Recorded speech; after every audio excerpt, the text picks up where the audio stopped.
evening, ladies and gentlemen. This is a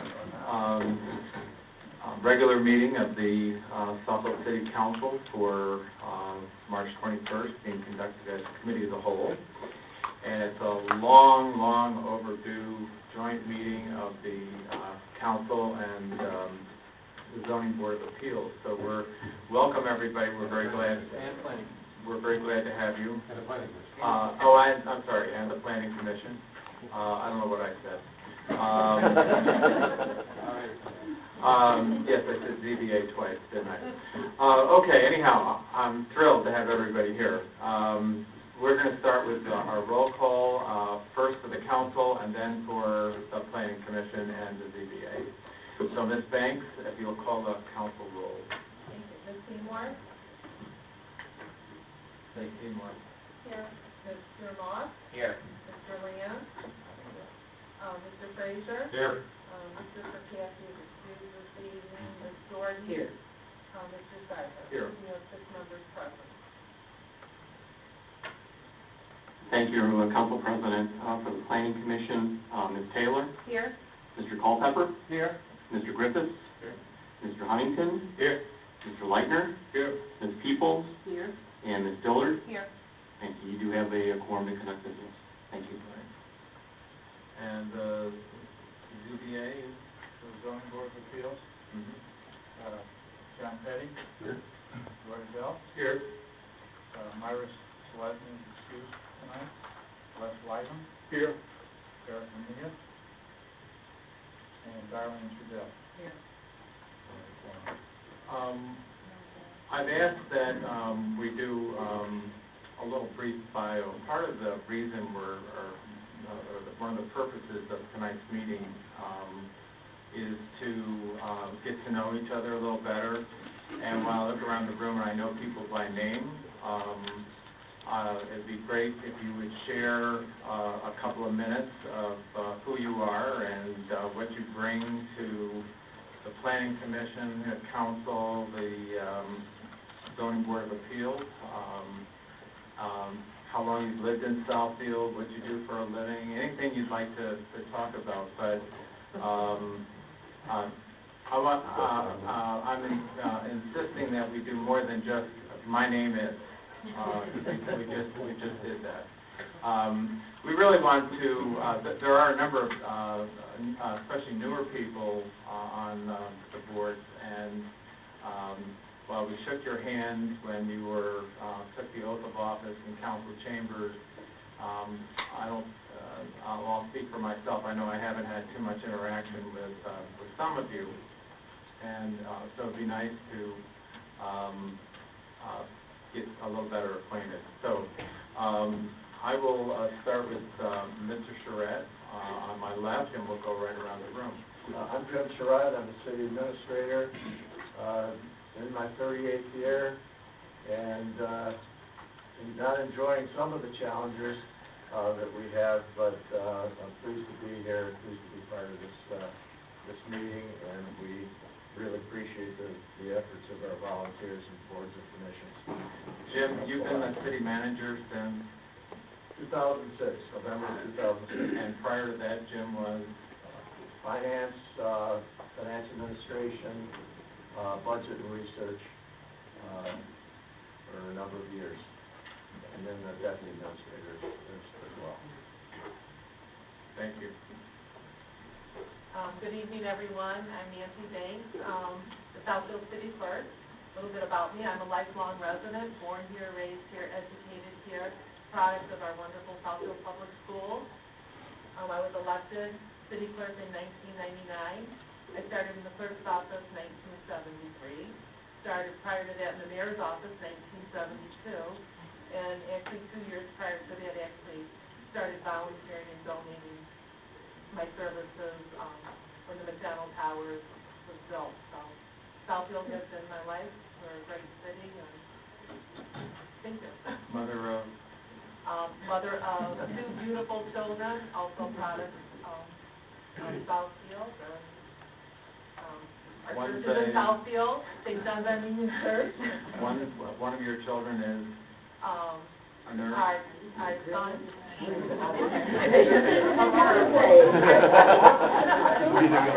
All right, our son is a product of Lawrence Technological University and graduate, and our daughter Oakland University. Civil engineer and a nurse. Which is you, say? Well, I don't want you to be shy, so, and Nancy, you're never shy. I can go on and on, but there's a lot of people in this. Oh, that's all right. Hello, my name is Gary Leitner, Planning Commission Chairman. Not yet. Anyways, been living here since '96, came to Lawrence Tech, studied architecture and interior design there. Graduated with a master's and a degree, bachelor's degree in architecture and interior design. Been working in the area ever since. I started college pretty much. Love the area, love that it's centrally located. You know, it's one of the main reasons why I bought a house here, and it's close to school. Currently, I'm working with the exhibit design company, engineering manager there, and it's my third year on the council, and I'm enjoying it. Mr. Comerford. Gary Comerford, and I want to borrow the mic. Let me back up. Gary, are you on planning or zoning? You're on planning. And Gary, you're doing house remodeling too, correct? Yeah. I saw some pictures, they're very nice. Oh, Jeremy. yeah, you got the wrong one. Oh, okay. I know, one of you guys did. Wrong. Somebody showed me pictures, you did, I'm sorry. Gary Comerford, I'm the acting building official and the zoning administrator. I was hired in Southfield in 1986. I became the deputy building official in 1990. I'm now acting for who knows how long. I have a great staff. We are very busy. We've got a lot of work during this time with our economy, even as slow as it is. We have plenty of work coming in. Working hard to maintain the city and the standard of housing in the city, as well as the commercial property. I live in the city of Ferndale. I have 4 kids and a beautiful wife and 10 grandchildren. Oh, I didn't know that. You're busy. Bell? My name is Roy Bell.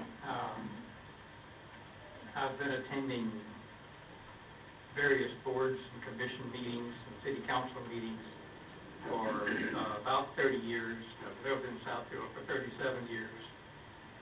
And I've been on the city council, been on the planning commission, and I'm on the zoning board of appeals. Been here for, I'm not sure, about 5 years.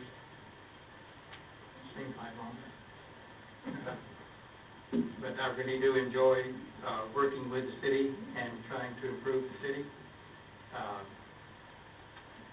And I have a daughter who graduated from Southfield Public Schools and proceeded on, got her master's degree, and is fully employed and has been for 10 years.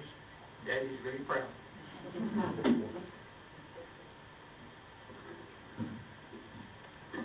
My name is Les Wygum, Zoning Board of Appeals. I've lived in Southfield for 36 years. I've been 15 years on the Zoning Board of Appeals. I guess I'm the eldest, been there longest. I graduated from MSU, that's just a guess on your part, I think. I recently retired from the U.S. Army Corps of Engineers as a biologist in the planning division, so this is right up my alley here. I have 3 children, one which is at home with a wonderful, I have a wonderful grandson. 2, one is out in San Francisco, and the other is in Aspen, Colorado. Enjoyed Southfield. I think it's a great, great city, and I extol its virtue whenever.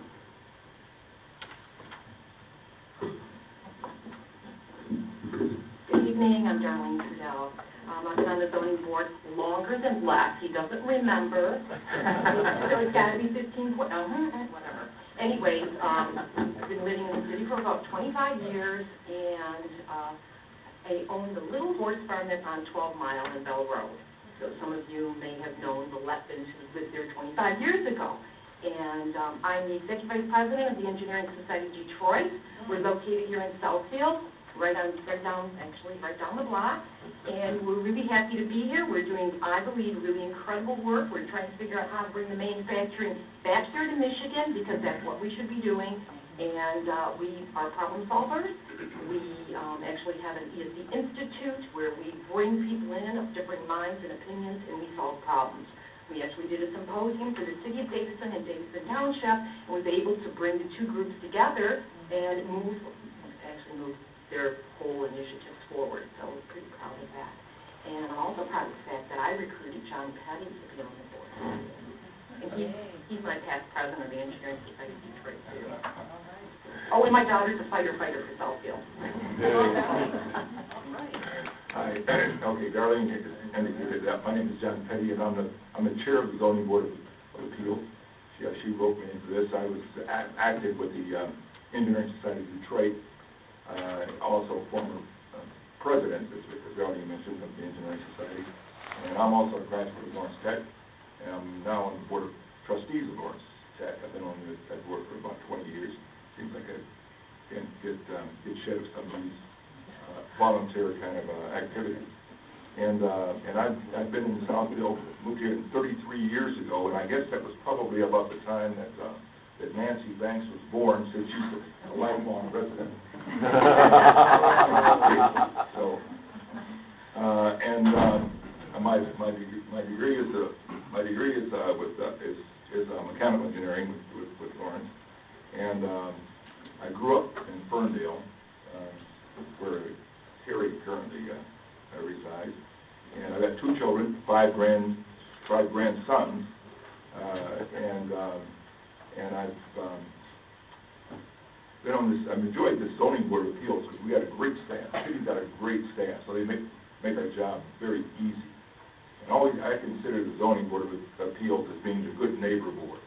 The only reason we will override an ordinance which is passed by the city is because it's good for the city and it's good for the neighbors, and obviously it's good for the person who's asking for it. But that's the only reason we will override it, the zoning board. And we found that it's very interesting when you find out some of these things that the ordinances always seem to be pretty good ordinances. I mean, our signs, you look at things on this side of 8 Mile, and you look on the other side of 8 Mile, and I've really come to appreciate some of the things that we've done in this city. And like Les, I really extol the virtues of the city, because I think you've done an excellent job, in terms of the management of the city. And so it's been fun. Good evening, Jeff Spen. I am the planning assistant planner for the planning department of Southfield. Grew up in Warren, originally born there, and lived most of my life there. A 1985 graduate of Michigan State University, degree in landscape architecture. I started my career with a private landscape architect in Birmingham for 5 years. Came to the city in 1991 when the city was just bringing its environmental ordinances online, both its woodland and its wetland ordinances. So my responsibility initially here was for administering both of those ordinances. Again, I've been here since 1991 and have been the assistant city planner since 2006. My wife Roxanne is a teacher in the Health School District. My daughter Emily got married a couple of years ago, moved down to St. Petersburg. She's also a teacher for the hearing impaired down there in St. Petersburg.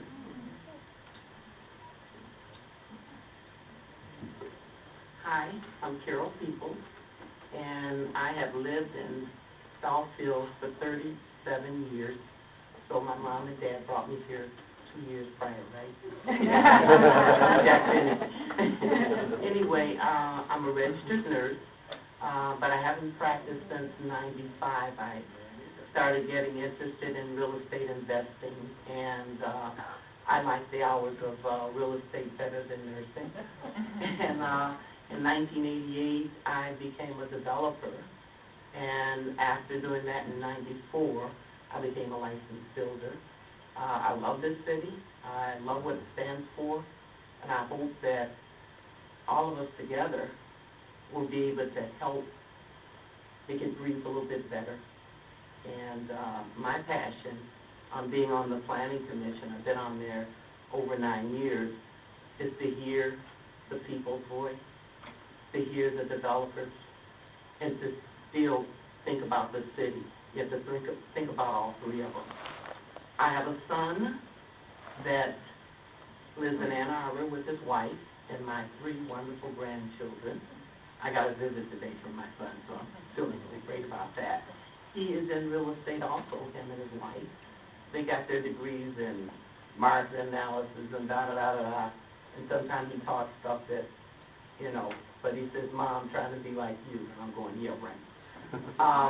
I love this city, and I'm glad that, I don't know who suggests that we all get together so that we can kind of know who we all are and what we stand for. So that's about all I guess that's all I can say about the stuff right now. Good evening. My name is Lenny Taylor, and I am a resident of Southfield. I've been here for 24 years. I'm a wife and a mother. I've been married for 33 years. I have 4 children, 2 boys, 2 girls, 5 grandkids. And for everybody here, I'm also going to be a new grandma in October. My daughter got married in April of last year, and she just told us and sent us little pictures of the baby. Everything so far is normal. So that was great news. I work in Southfield. I live in Southfield. I'm very active in the community. I'm a former council member, former board member of the library board, and who will we count on the ballot? It's a hard name. I can't remember it. Or canvasser. Kim recruited me for that, and that was a lot of fun too. We only meet like twice a year on that board. It was fun. I'm the new person on the Planning Commission. I've only been here since December, so I'm the newbie. I'm learning a lot, but it's exciting, and I bring to the Planning Commission an open mind, open heart, and I work well with teams, and I love this city. I'm very active, so I hear what the community has to say. I work here, so I'm a part of the neighborhood associations. I know all the presidents and that, and where I'm working, I work for Federal Mobile. We're involved in the community as well, and we do a lot of outreach, and I partner with the businesses so that they'll know who to contact at the city and for what, and how to also get involved with different things. We're trying to do Habitat for Humanity. This year we do just a lot of community stuff. And because I was working with Ken and some of the other people when I was on council and neighborhood associations, I'm familiar with other business presidents, vice presidents, such as the Eden Corporation and other businesses around. So I try to bring all that talent and all that knowledge and those relationships back to planning so that we not only know what the community wants, but what the people that work here want and the people that the business owners want as well, so that we can all gel together and be great and make Southfield the great city that it is. I'm going to stop talking because I love to talk, and I can rattle on for a long time. Thank you. Hello, my name is Stephen Huntington. Been in the city of Southfield about 20 years. I raised 2 kids in the city of Southfield. They went through the Southfield school system completely, graduated, went to college, and did very well. So I guess the school system worked out just fine for me. One of the longest running members of the Southfield Planning Commission, behind Carol Peoples. What I bring to the table to the city of Southfield and to the Planning Commission is 30 years of business experience. Also, business education at the doctoral level. One day I'll get my dissertation finished and officially become a doctor. I have about 28 years of building experience as far as the building industry. And also I took a great interest in city planning. When I first started here, I became a master citizen city planner.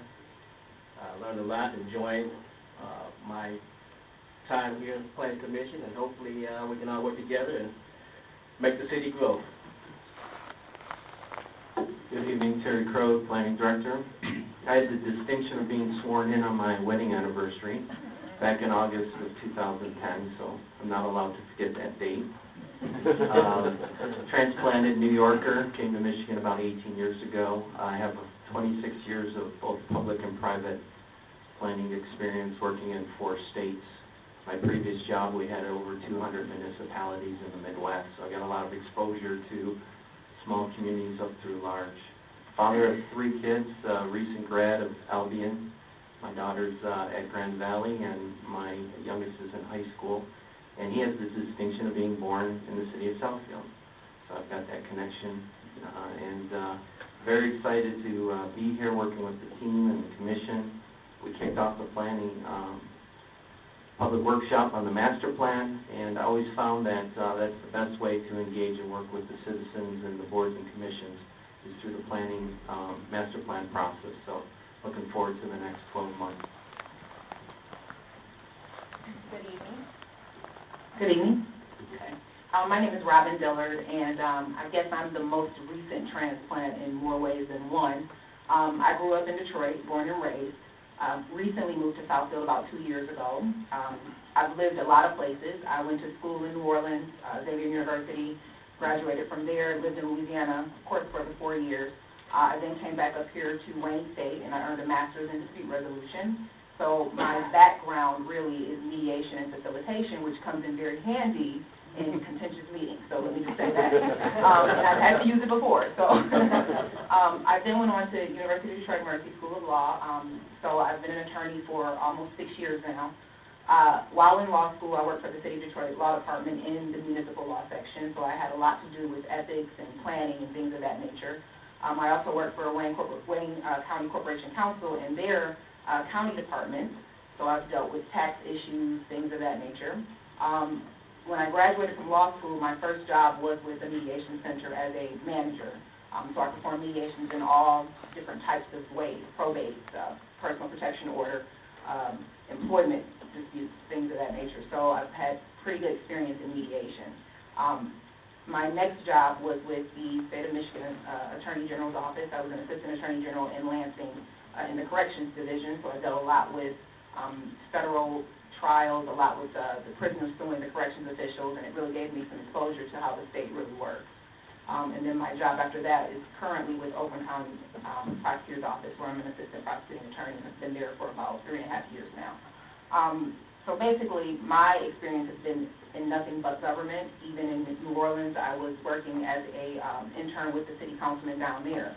I've really had a passion for government work, really had a passion for just seeing the ins and outs of how things work with people and communities, pretty much. That's what I like to do. So I'm very excited to be on the Planning Commission. I was very enthusiastic that Mary Lawrence appointed me for this position. I was very grateful to her. And I really want to see how the Planning Commission can work in conjunction with the City Council, with other boards, and how we can foster a relationship for the City of Southfield. I looked everywhere when I decided to buy my first home, and I ended back up in Southfield. I looked here first, I went to other cities, and then I came back to Southfield because of the proximity, because of what it offered, because I had family in Southfield, and because as a Detroit native, Southfield, it reminds me of home, honestly, it really does. So I'm very passionate about the work that I intend to do and plan on doing with the Planning Commission, and I'm just grateful to have the opportunity. So thank you. My name is Jeremy Griffiths. I'm a 2000 graduate of University of Detroit Mercy. I have a Bachelor's of Architecture and went on to finish my Master of Architecture from there. Lived in Southfield since 2000. I've completely renovated 2 houses so far. Still live in the first one with my wife and 2.5-year-old and 4.5-year-old daughters, who I'm dragging into my renovation aspirations, with or without their, going along with it. I've worked in construction all through college. I'm currently completing the requirements to get my builder's license, so I can further my business from design into design and build, the whole package. Licensed architect in 5 states currently. since this economic downturn, I've been fortunate enough to form my own company, Expressive Architecture, and we've been working nationwide, as well as a few projects here and there in Michigan. Have a pretty extensive background in multifamily design, senior living, some religious, and single-family residential. I've done a lot of renovation work, design, and build throughout the years. And like Southfield, because of the just central location, it's really affordable. There's a lot of diverse housing types here. I think a lot of potential as we recover from this economy. Also, my wife and I are huge Detroit Tigers fans, season ticket holders, so this is one of the best places you can live to get in and out of the city very quickly. And I actually grew up in Vassar, Michigan, which is a very small town near Frankenmuth, if anyone knows where that is. So this is quite a different world that I've been in. So I think I have a pretty diverse rural to urban to whatever we want to define ourselves as here, which is a good mix of all of the above. My background, so really focused and really interested in real estate development and redevelopment and recycling and reusing materials and just taking old things and making them better again. I think there's a lot of potential for that. Good evening. I'm Don Culpepper with the Planning Department. I moved to Detroit in 1970. I came here. Tried out for the Pistons, got drafted by them in 70, didn't make it, got cut. I went to work for GM. I worked for GM for 39 years. I retired 2 years ago. Resident of Southfield over 22 years. I have a daughter that graduated from Marquette University. I have a daughter now that's a sophomore at Toledo University. After I retired, I sat around and babysit my 3-year-old grandson. I was fortunate to befriend Mr. Cyber and Mr. Lance at a meeting, and I informed them that I wanted to do something. I wanted to be of service to the city, so I interviewed with Mr. Frazier and a couple other people to find out what I could do to be an asset. I love the city. I coach AAU basketball team, girls and boys, Detroit Dynasty. Boys 15 and under, and I have girls 13 and under. So presently, I think my strong point is after my 39 years at GM, only job I've ever had in my life, knock on wood. So I think my strong points are I'm a people person. I'm team-oriented, and I'm procedure and policy, as some of my people say. So I am honored to be a part of the planning committee. I attend all of the city council meetings when I'm in town. Have a very good memory of what's said, what's not said. I think what we do on the planning commission is we look at what we think is good for the city and the citizens, and we make good decisions based on information and data that's given to us. So I am honored to be a part of the planning commission. Let me say this in a personal note to Terry Crowder. I think we have an excellent planner who has vision, and who we need to continue to look at what we want our city to look like in the 21st century. I think we have a lot of good things on the plate, and going forward, I think we can make the city what we hope it would be to set the standards, as most people say, for other cities to look at us and copy us. Thank you. Good evening. I'm Sue Ward-Wachowski. I'm the Deputy City Attorney. I just celebrated my 29th anniversary with the city this week, 29 years. Started as an assistant city attorney and worked up to deputy city attorney, and with the passing of Mr. Barris earlier this year during his illness, and since he passed, I've been pretty much running the department. Obviously, we represent the city, the commissions, the boards, the individuals, in any type of proceedings that are brought.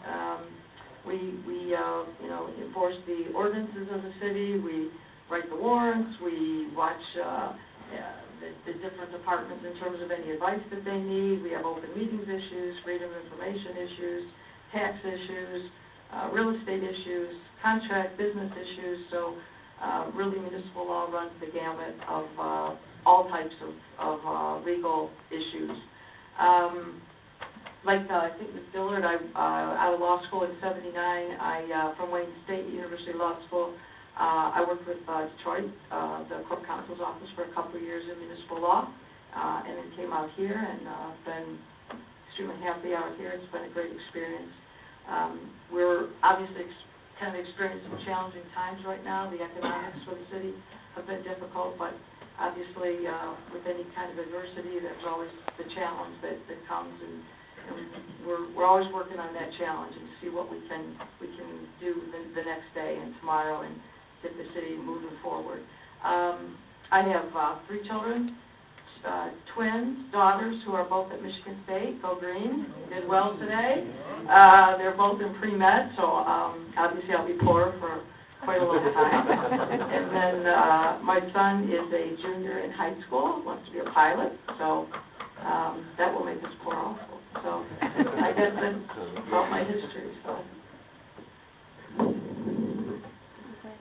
I'm Myron Fraser, and I grew up in Kalamazoo, and I worked for the telephone company for 39 years, 4 months and 16 days, and retired July the 1st, 1996.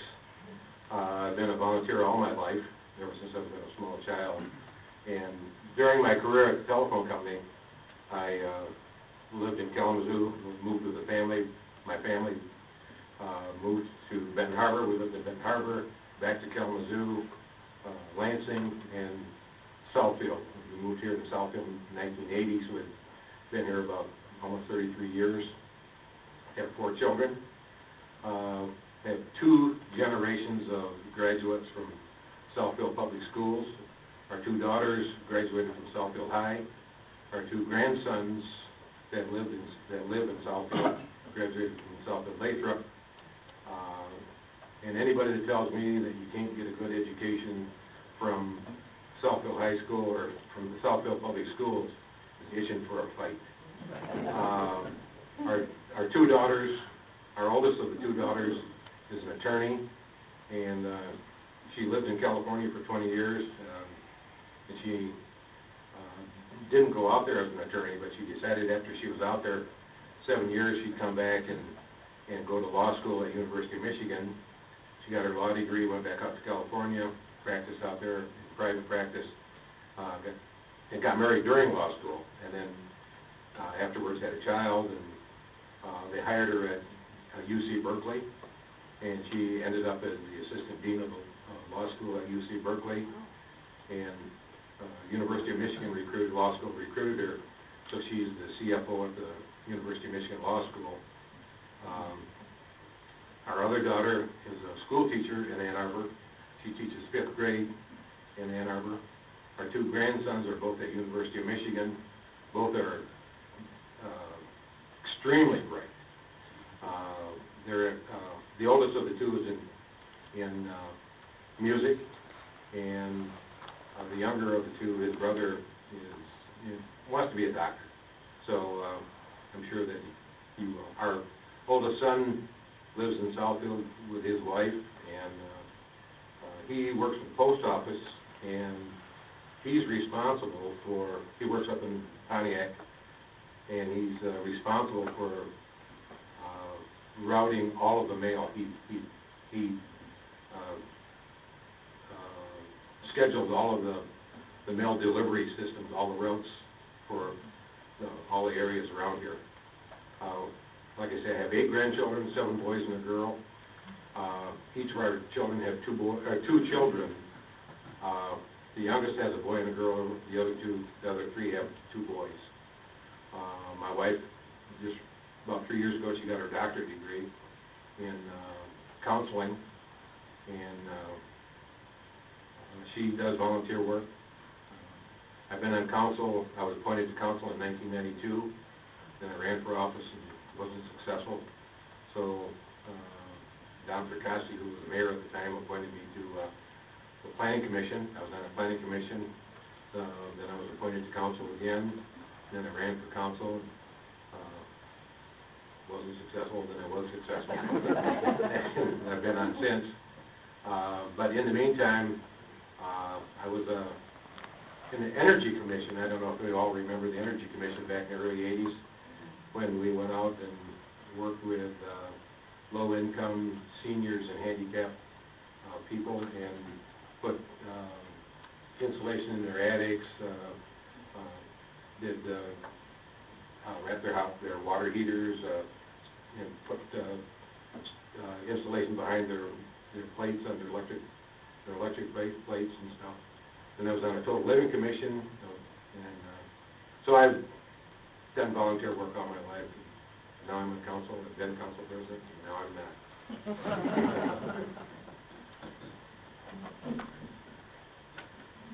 I'm Jeremy Moss. I'm working.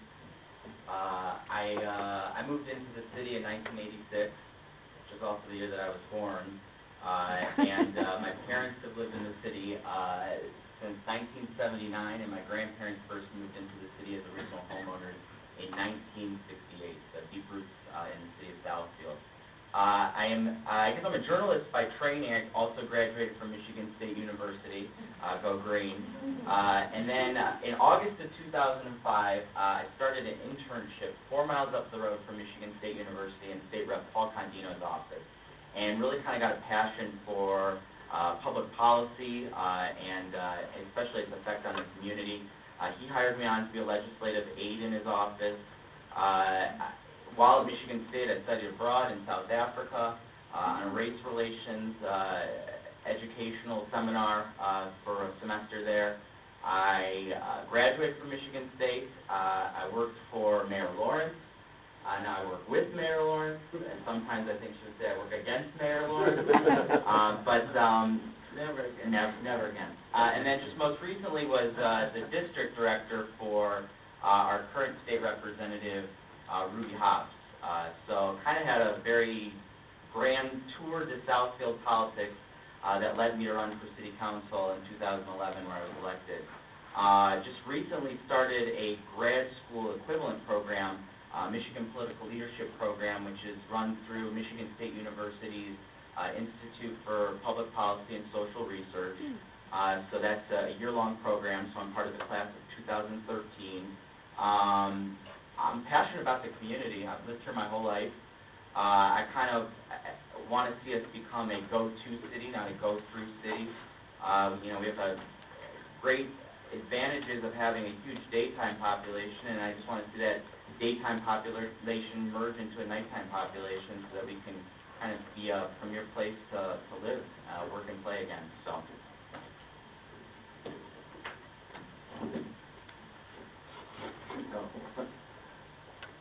Half of what I'm going to say, I forgot many years ago. Anyway, I'm a World War II veteran. It's on. It's on. Can you hear me? Yeah. I'm a veteran of the Second World War, and I'm still here. I was a medic in the Army. I moved here in 1965. I was sent here by a big outfit in New York. A big outfit in New York. And I stayed here. I was the first house built. I built the first house on a farmland here in 1965 in Southfield. Soon after, I was contacted by a member of the Jewish War Veterans who was working with the schools here in Southfield. They used to change their books every season at that time, every year. They used to burn their books. So when I heard they were burning their books, I thought of Nazi Germany and what they did. So I went up to the school and I asked them, I will take the books. Then a woman in Chicago contacted me and asked me if I wanted to work for the VISTA program, Volunteers in Service to America here, and be the director here. So I accepted, and we picked up 500,000 books from the school district at that time. I did it for about 5 years. We created libraries in the Indian reservations in South America and to our veterans overseas. The government gave us the boxes to ship it in, and we packed the books in there. I had the students from Birmingham Groves High School catalog the books, and I did that for 5 years. Then I decided to, well, get involved in the city, and I did big time. I managed to get on some commissions. I think I served on 3 or 4 commissions, then got interested, and then I was appointed to the Police and Fire Civil Service Board, and that's a hell of a time I had, 9 years. At that time, we hired the police and fire in today. So we did a good job. Then I decided to run for council, and I lost the first time, but the second time I beat it, I won. And I'm still here since then. In the interim,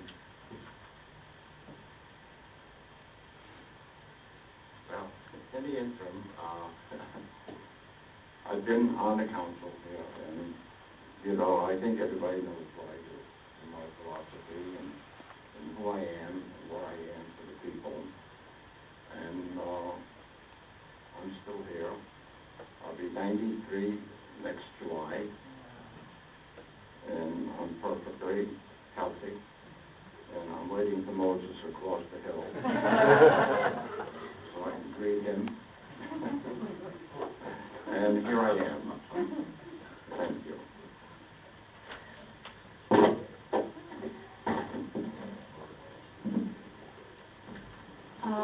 My name is Joan Seymour. I moved to Southfield in 1973 on my way to somewhere else. I never liked the suburbs. I liked big cities or the country, and that's pretty much where what I was used to. But a family member who didn't drive had a job relocation, so I said, okay, 2 years in Southfield and I'm moving north.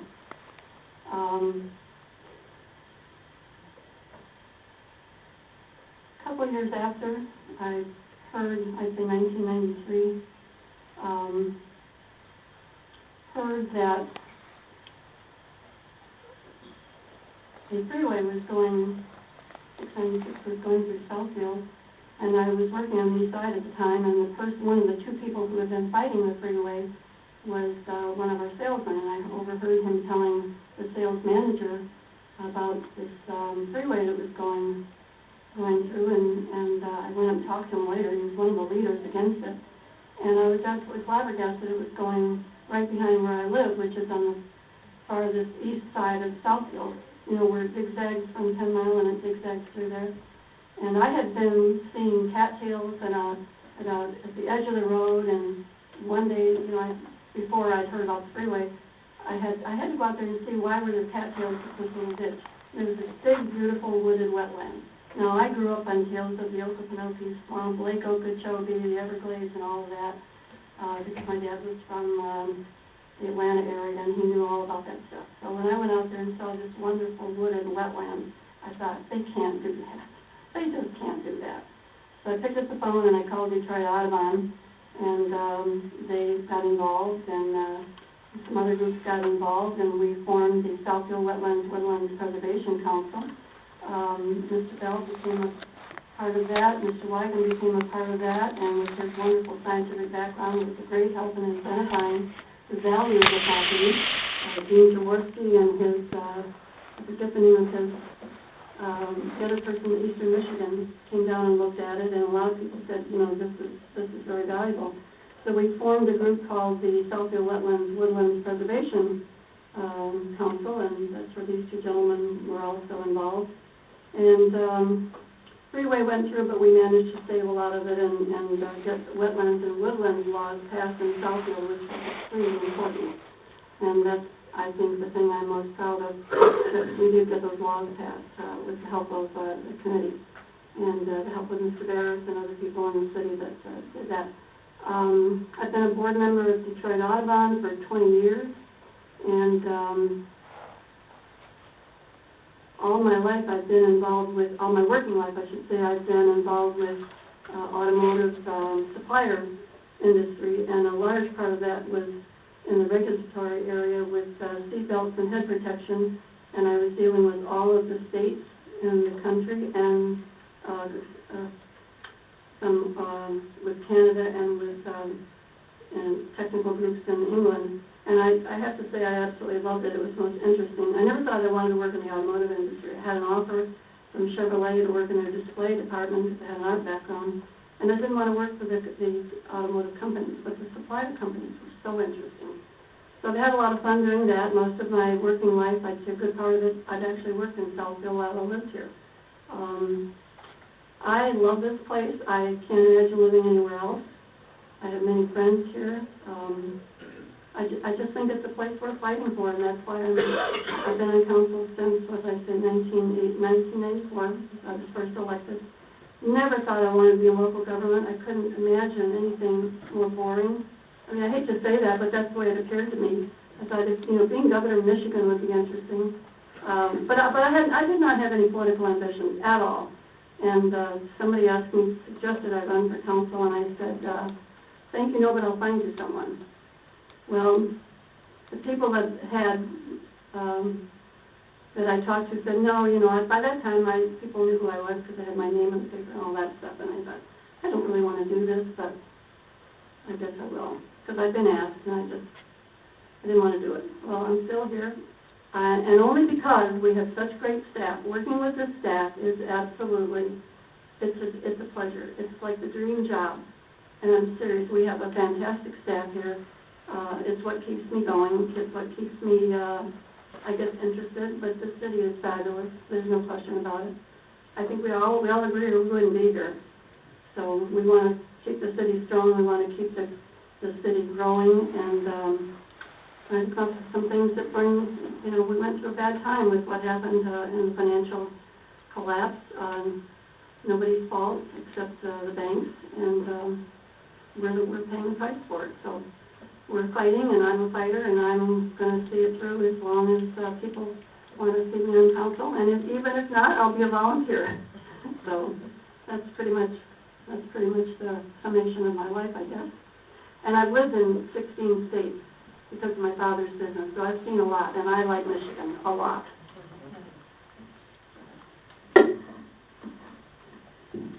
Hello, I feel like everyone knows my life from all the campaigns I've been in, but I am the mayor of the city of Southfield. My political career, I was on school board, city council, served on PYD, appointed to serve on that commission prior to any elected job. Also, while on school board, I served as liaison for the Total Living Commission. So I have a lot of respect for the work that you do. Those of you on the Planning Commission, I know your story. You are very diverse, and that's intentional. I think it's important when you have the responsibility for identifying people to serve on boards and commissions, that we hear voices from all parts of the community. So I love hearing your story, and I thank you for your work. Just something you may not know about me. You apply and was selected for Leadership Detroit and Leadership Oakland. And the reason why I think that's important is that the business community, and that's a year-long program as well, two very diverse and different stories. Detroit, as you know, has so many hidden assets and so many wonderful things, their history, so many opportunities, so many sad stories. And then Oakland County. And I can tell you there's a day that's dedicated in both leadership programs where you spend a day on education. What a different story from Oakland County in Detroit. There's stories of economic development, and I was just amazed at the economic development that's happening in different spots throughout the city of Detroit. Crime. And I will tell you this one story that really touched my life. We had a day when we talked about social services in the city of Detroit, and they literally dropped us off on the street and told us, they dropped us off at the center where teen mothers can drop their children off while they go to school. And then they told us to catch the bus, a cab, and get to the next location for the next part of the program. I have not ever ridden in a cab. when I was growing up, you couldn't afford a cab, you rode a bus. So we took a cab, the condition and the unreliability of that cab. And to just think that that young girl who's trying to get her education, trying to find some place safe for her child, what she had to go to just to get there was just unbelievable to me. And by the time we all came back together and talked about our experiences, you know, you think that you really understand things, but both of those programs really opened my eyes. I went to a juvenile detention center in Oakland County, and there was this chair, a rocking chair, and all this giant in the box. And it was a senior citizen who wanted to make a difference. And it's a youth home for boys. I forget if it's in Maxie. It's in Oakland County. I forget the name of it. She started volunteering, and she teaches the boys how to knit. And what it does is, any of you who have knitted know it's very calming. It keeps your hands busy. And it got to the point where they would actually have sales, and they sell their production. I just can't imagine gang leaders. These kids are having these tough guys sitting down there knitting. And they do it and they look forward to it. So many stories that I've learned from that. I serve on the board of Providence Hospital, which is right now healthcare is a very, very challenging position. I get to sit on the quality board where I actually evaluate doctors' performances, look at any failures of protocol, look at their whether they add value to the hospital. We look at discipline hearings. We look at trips, slips, and falls, infections. We compare ourselves to other hospitals, so I know those stories. So these are some of the things that you may not know that I'm kind of dipping, that gives me exposure. I sit on the U.S. Conference of Mayors, and that has been a tremendous learning experience because we deal with mayors in every city in the country. And when you talk about challenges, relationships, the good, the bad, the ugly, the success stories, we lobby Congress. And you've heard me on a number of times. Now I'm joining a group of mayors who are lobbying for gun control. And that's something that's very near and dear to my heart right now. We lobby when there's a foreclosure crisis. Cities, across the country, we're doing better than some, and the housing industry is rebounding in other parts of the country a lot faster than it is in Michigan. So, and sitting in leadership, I get to sit at the table with the president a number of times, talk about budget and other issues. I get to sit with congressional leadership. They lobby us for opinion and to get us on board with certain issues. So I'm glad to serve as that. Just recently I served on SIMCOG, the chair of sustainable housing. In Michigan, we had to develop a study to get federal dollars on what type of housing do we need. And this ties into something I know is very dear to Ken Fiber, is that we're a very disposable state. We tear down houses, really. And as they talk about right-sizing Detroit, everyone cannot afford to buy a new home. So as you tear down these homes and quote-unquote repopulate the city, where are people with low income going to live? And you have to have a very strategic plan for housing. We're aging faster than a lot of states. And so when you build these townhouses like across the street, that's not going to work for us when we get older.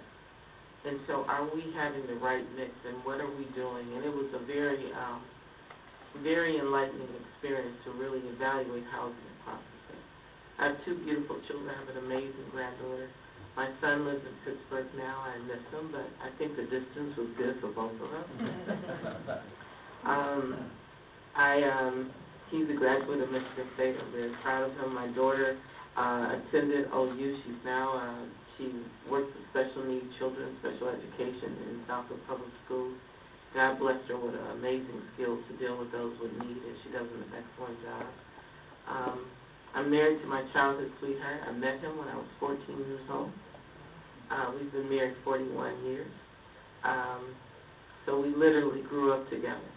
And that's amazing because the man that I married and the woman he married is not the two that's standing in the room today. So that has been a lot of growth, a lot of love, forgiveness, and just an amazing story. Sometimes we look at each other and figure out how we're still there. So I love being mayor because it's an opportunity for you to give back. Anyone sitting in an elected office will tell you there's always someone criticizing you, always someone who do not like what you do. You hear from them more often than you do from the people who think you're doing a good job. And so you have to really dig down deep, have a thick skin. I think you need to do your homework, and it comes a time when you have to stand for what you believe in. And it's not about popularity, it's about your commitment to the city, the oath that you took to serve, and to, in my case, to move the city forward. So that's me. I didn't know 41 years. I'm Sylvia Jordan. I lived in the city of Southfield for 27 years with an undergrad degree from Michigan State University. I've done graduate studies at Oakland University. And I just love the city of Southfield. My husband is a graduate of Lawrence Tech, and so we sort of argue back and forth as to who's the best school around, so we go back and forth with that. I love Southfield. I was elected in 1997. However, I was a three-time loser. I ran 3 times before I was successful. My husband and I pastor a church here in the city of Southfield, Family Victory Fellowship Church, located next to the Pancake House. That's how we tell people they can find us. In that capacity, I'm the school administrator. We have a preschool and an elementary school. We go up to 5th grade. And so that's my daytime job. And I've authored 4 books. I've traveled across the country speaking. And I've just taken up a new hobby of blogging. So if anybody has any blogging experience, please see me. I have 2 adult children. My daughter graduated from Grand Valley State University in statistics, and she works as our business manager. And my son works at Blue Cross and Blue Shield. And they're both seriously dating somebody right now, so maybe we'll have a wedding in the future. So I love Southfield, and I love to serve, and I'm glad we're having this meeting today. I'm Ken Cyber, and 46 years ago, I came to Southfield fresh out of Oakland University. I was hired when I was 21 years old to teach at Thompson Junior High School. I taught English, American history, and journalism. And I love teaching junior high. If you can capture that energy of the 13-year-old kids, the possibilities are unlimited. And I formed a service club. I've always been passionate about public service. I had the largest club in the school. It was 105 kids. And we organized the first Earth Day in Southfield on April 22nd, 1970. And the kids that day, everybody walked to school. The buses were empty. Kids walked to school. They didn't get rides from their parents. We went on to plant seedlings, little pine trees, did recycling programs. At the time I was living in apartments. I went back to school at Wayne State and got a master's and a doctorate. Then moved to Magnolia neighborhood in 1972 because I love old solid houses. I live in a 1928 English Tudor that it just reeks of character. It's just got so many little extra things to it. At any rate, I started a recycling program in the neighborhood and a tree planting program when the elm tree started dying, elm injection program, and I joined the neighborhood board, which I've been on since 1974.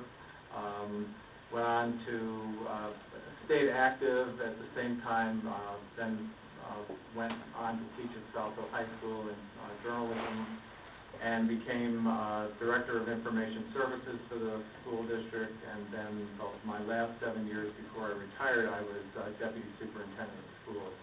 I worked for Southfield Schools for 45 years.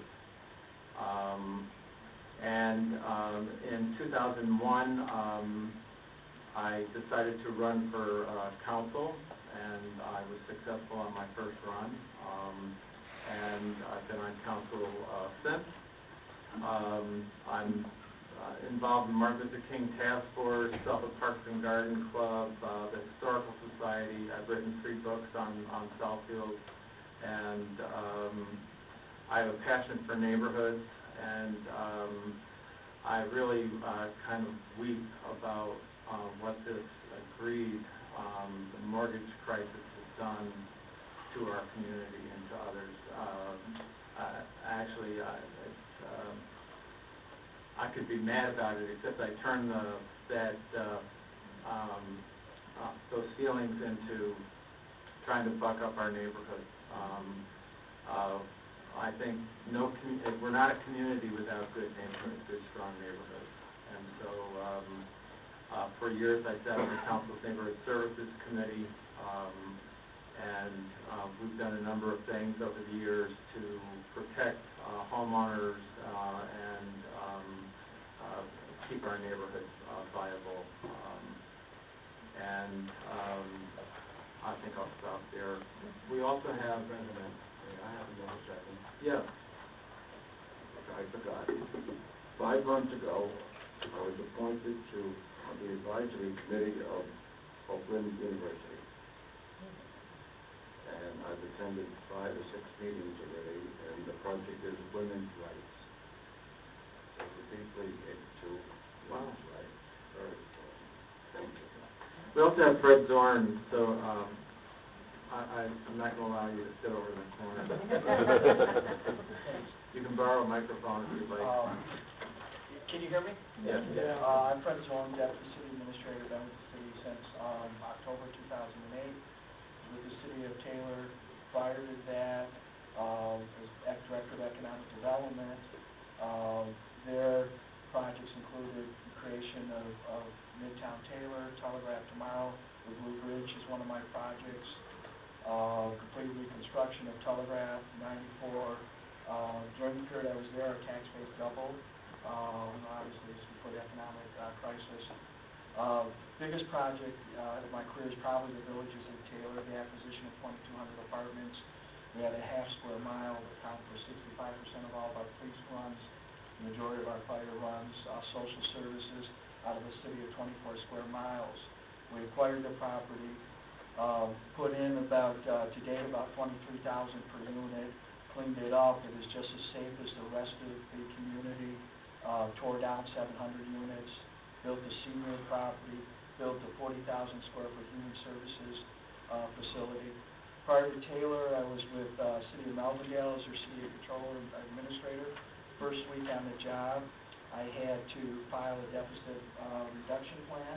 I take a little pride that 1994 to present, they still have been solvent. A lot of collective bargaining issues, reforming how they handle things with the police and fire service deliveries and thereby bargaining groups. Prior to that, I was with the Regional Economic Development Group, did small business counseling, ran a business incubator, managed a revolving loan program. I hold certifications. My undergraduate degrees from Oakland University. I've done graduate studies in urban planning at Wayne State. I'm a political science junkie, public administration. I like to talk about public policy. Married, my wife and I, she's a public policy grad, master's from Michigan. We're both nerds, and we take pride in that. We have a 3-year-old daughter. I hold certifications in economic development from the International Economic Development Council and from the National Development Council. I have both economic development certifications and housing finance certification. Jeremy, I didn't notice, I was a 1994 graduate, spring class of the Michigan Political Leadership Program. I didn't know you were in that. Yeah. Congratulations. Great program, really changes the way you view a lot of things in the state. I'm a licensed builder. For a brief period while I was with Taylor, I bird dog different projects for MJC Homes through Mickey Shapiro's development for Trek.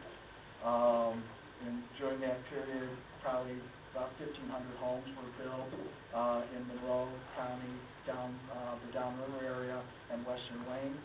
I went out, left local government for a brief period of time before the market crashed. Thought it was an opportunity of a lifetime.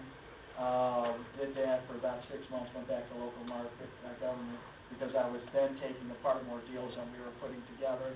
I did, in 2005, build 3, was part of a group that built 3 single-family homes in Ferndale, and that was a fun project too. So I'm passionate about local government and what we do. I think our democracy is the most alive at this level. What you folks do in your service to the community really demonstrates how alive this country is. And I love being here. Well, I have learned some new things about a whole number of people around the table. 10 grandchildren, who would have known? At any rate, I'm going to turn the program over to Terry Frost, who will present the Planning Commission annual report, I believe. Yep, thank you. And then after me, Mr. Comerford will talk about the ZBA. I briefly presented at a study session of the council our annual report. The Planning Commission had 21 study meetings in 2012, 12 regular meetings, and 2 long-range study meetings. During last year, there was approximately 14 site plans, special use, and rezonings that were reviewed and recommended for approval, as well as 6 zoning ordinance text amendments. Discussion topics included amendments to the comprehensive master plan to include the non-motorized pathway and public transit supplement, which was adopted by council in March. We worked with Lawrence Tech University grad students and prepared the Mid-Century Modern Design Manual. We worked with city departments and updated the capital improvement program in 2012 in April. First time, I think that was done in 7 years. Because of Sarah Chevrolet, we worked and adopted a sustainable energy ordinance with the council dealing with wind and solar energy, which was enacted in April. Due to the growing alternative financial services and pawn shops, we prepared regulations which was enacted by the council in November of last year. We also responded to the need for regulations of fences, both residential and non-residential, and that was enacted by council in December of last year. We had an amendment to the Bassett Building Company to work with converting an old shopping center into a shul. We worked with Lawrence Tech's grad students on developing a Rouge River corridor study. We worked with Lawrence Tech on third place competition. We investigated wireless communication ordinance, which is being reviewed this month by Planning Commission. We even had to deal with a proposal for a swine and goat farm on South Norwood, which we spent a couple meetings researching and making recommendations. We also drafted Overlay Development District, which was just enacted by council last Monday. And as far as 2013 planning initiatives, the commission would like to work on architectural design guidelines to look at creating a historic district for mid-century modern architecture. We want to continue working on home occupations.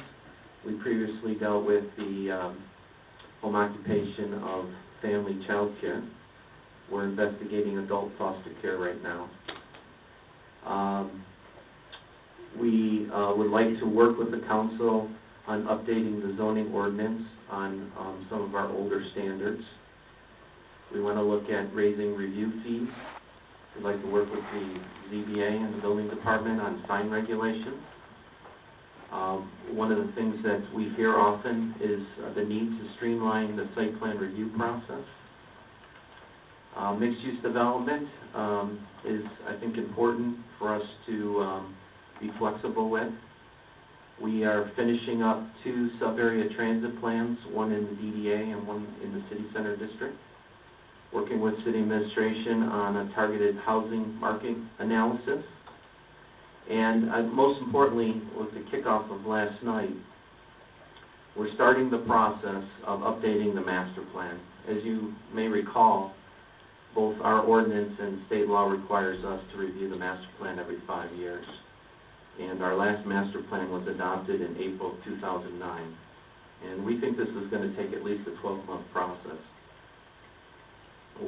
Failed to mention that I was a baseball coach for 14 years, and it wasn't always the best team that won. It was the team that played best together. And it's really important that we work together with the council and the other boards and commissions.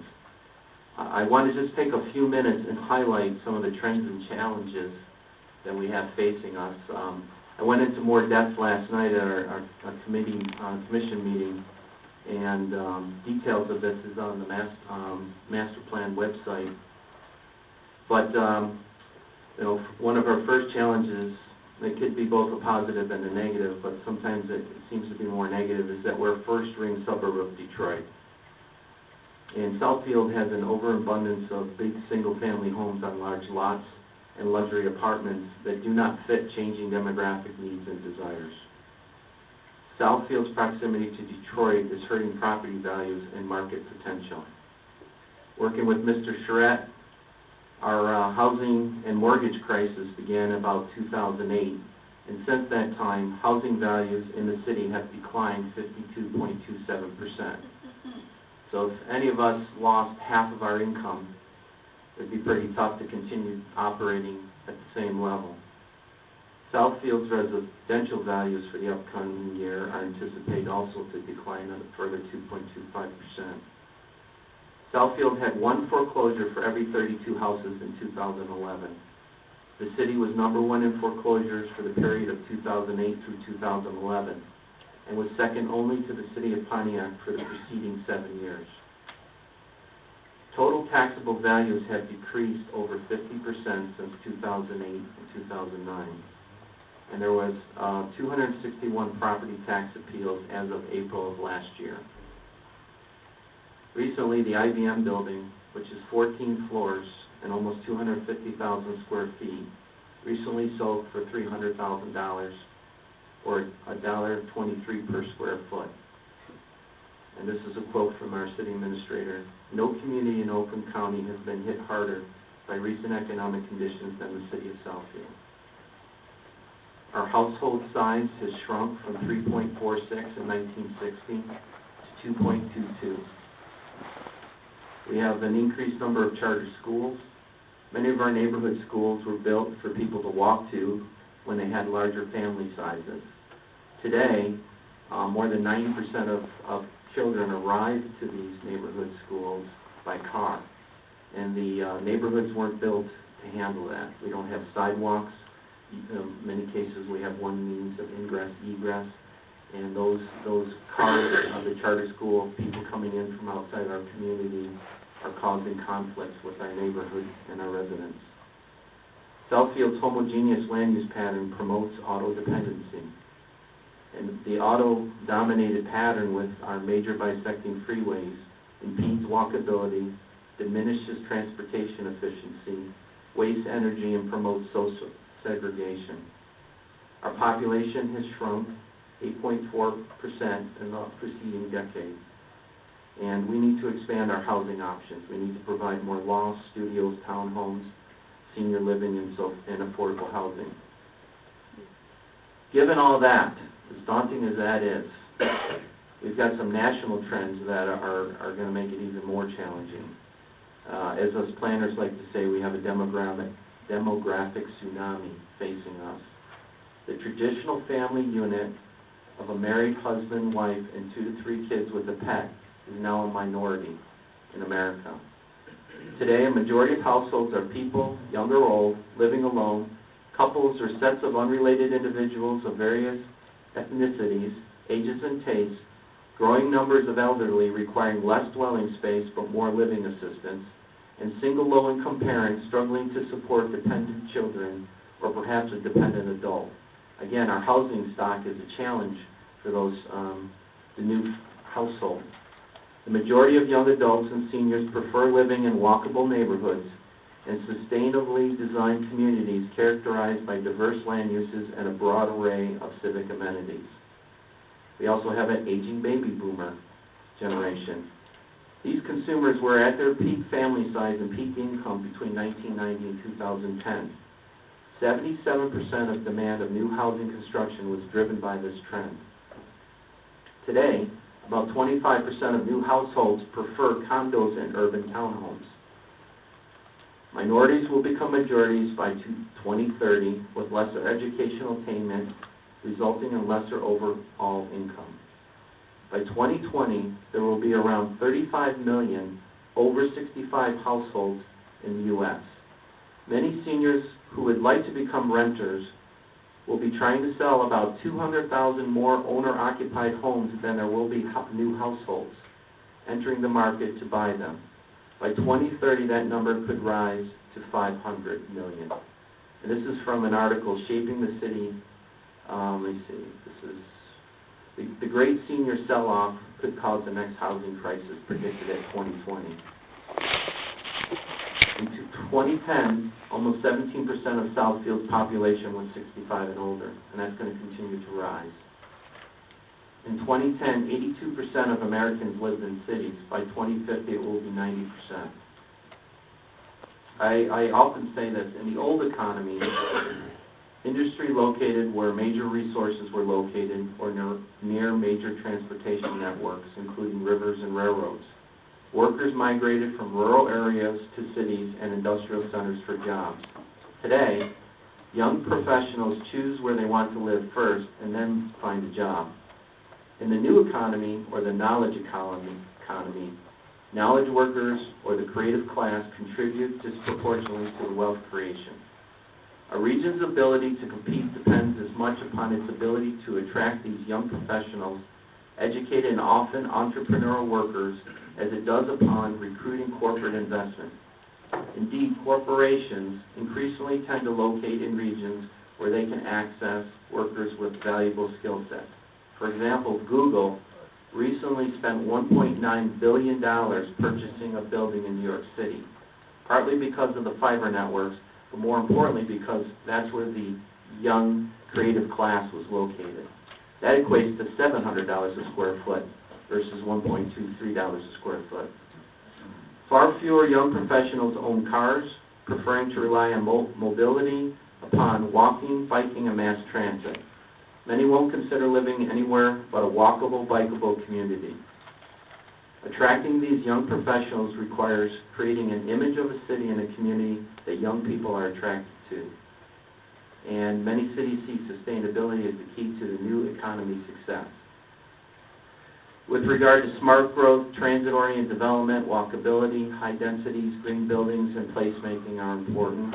Recycling, redeveloping, and reusing, conserving what is valuable, including existing structures and neighborhoods, are important. Encouraging mixed use and flexible zoning, and being a redevelopment-ready community. With regards to climate change, more asthma, allergies, heat strokes, and flooding are expected due to climate change. Food and utility prices are rising. Cataclysmic storms are wiping out sprawling neighborhoods. Rising concentrations of carbon emissions in the atmosphere. Climate change puts the U.S. government at high risk of financial exposure. All I have to say is Superstorm Sandy, and people understand how that can affect communities. We can expect more extreme storm events and greater periods of drought, downpours, wildfires, and heat waves. Average temperatures have risen 1.5 degrees per annum and expected to go up another 2 degrees. Heat-related deaths are expected to increase. More freeze-thaw events, which will lead to more road repairs, and sea levels are rising, will affect coastal cities. With regard to active living, researchers found that people living in communities marked by sprawling development were less likely to walk, weighed more, and were more likely to have high blood pressure.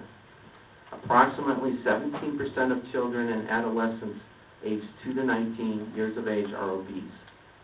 Since 1980, obesity prevalence among children and adolescents has almost tripled. More than 1/3 of U.S. adults are obese, 31.3% in Michigan. Obesity-related concerns include heart disease, stroke, type 2 diabetes, and certain types of cancer, some of the leading causes of preventable death. Fred Kent, founder and president of Project for Public Spaces, states, if you plan cities for cars and traffic, you get cars and traffic. If you plan for people and places, you get people and places. Active living environments are places where all people are able and inspired to use their feet to get them places. They are places where people of all ages, incomes, and abilities can walk and bike both for recreation and transportation. Active living is a way of life that integrates physical activity into daily routines. The goal is to accommodate at least 30 minutes of heart-healthy activity every day. Individuals can achieve this in various ways. School-age children and adolescents should get at least 60 minutes of moderately active, vigorous, intense physical activity every day. Now, when you compare that 25% of all trips are made within a mile of the home, that's an average 20-minute walk for an average American. 40% of all trips are within 2 miles, and 50% of the working population commutes 5 miles or less to work. Yet more than 82% of trips 5 miles or less are made by the automobile. Automobile-oriented, pedestrian-unfriendly roads in neighborhoods also contribute to the 78,000 injuries and almost 5,000 deaths suffered by pedestrians in this country each year. Pathways not only connect places, but people too. Safe streets and neighborhoods was the most highly rated attribute when choosing a place to live. Walkable streets, affordable living, and safe streets were in the top 10 list for all 3 types of cities, including downtown, suburbs, and small rural communities. Vibrancy is people. You know that you're in a great place when you're surrounded by all different sorts of people, but still feel like you belong. Before you have places of belonging, you must feel that you belong. Placemaking is a vital part of economic development. There's greater public awareness of the importance of public space and the role of public art in creating great spaces. It also encourages connections between people. One goal is to foster the creativity of people who are already living in a given place. Again, a statement from the Project of Public Spaces says, we do not work for better public spaces so that people will have somewhere to sit and eat gelato. We do it so they will have somewhere to sit and talk with their neighbors. Great places, which locals cherish and out-of-towners come to visit, have many common elements, including a mix of residential, commercial, and retail uses, walkable streets, cool public areas, and increasingly bike access. And sustainability and place are intertwined. The essence of sustainability, this is a quote from the Constitution of the Iroquois Nation. Look and listen for the welfare of whole people and have always in view not only the present, but also the coming generations, even those whose faces are yet beneath the surface of the ground, the unborn of future nations. They like to look out at least 7 generations and be stewards for their descendants. With regards to sustainability, social equity, environment, economy, and even culture are important. Genuine fiscal as well as environmental sustainability hinges on teachers not living far from doctors, and janitors not living far from cops, and college professors not living far from machinists. Again, it gets back to having diversity of housing. Economic diversity is vital, including having a strong middle class. An abundance of great places makes a region a fun place to live and more economically competitive. Efforts at greening cities and involving places and economy that are sustainable and in tune with natural systems holds great promise for more satisfying living for people, but also may limit disastrous consequences of trying to work in opposition to natural systems and cycles on the planet. Buildings account for 40% of worldwide energy consumption and about 21% of greenhouse gas emissions. And we also need to look at food systems and expanding and increasing innovative methods to bring healthy foods to underserved areas, as well as strategies to encourage their consumption. So these are some of our challenges and trends, and we need to work together. And this is a great opportunity with the master plan process. We had a very engaging discussion yesterday, first of hopefully many, and I'm very excited about the process, but we do know we have some serious challenges that don't only affect Southfield, but are affecting other communities, suburbia. So that's our report. Well, we're kind of depressed now. No, I mean, those are things that we talk about, whether at National League of Cities or Michigan Municipal League, or amongst ourselves. But before we go on, I'd like to hear from Mr. Comerford. Okay, I just have a brief report. It's not as depressing as that one. But before I give you the report, I just wanted to just read a brief description of what the powers of the Zoning Board of Appeals, what they charge with in our ordinance. The Zoning Board of Appeals shall not have the power to alter or change a zone district classification of any property, allow a use of property not otherwise permitted in a zone district except as provided by subparagraph 2 in the ordinance, or make any change in the terms of the chapter, but does have the power to act on those matters where the chapter provides for administrative review or interpretation, and to authorize a variance as defined within the section. Some of the powers are the administrative review of the ordinance, development of a zoning map, and also to hear variances. In addition to the general duties and the powers conferred upon it by law, may in specific cases subject cases and subject to appropriate conditions and safeguards, interpret and determine the application of the regulations herein established in harmony with their general purpose and intent as follows. They can permit construction tolerances for homes and buildings. They can provide flexibility of existing ordinance conditions. They can permit various variations in the requirements of outer courts and dwellings, the erection of buildings on farms, and they permit temporary use permits.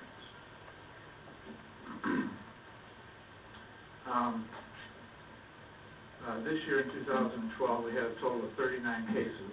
The board meets generally twice a month.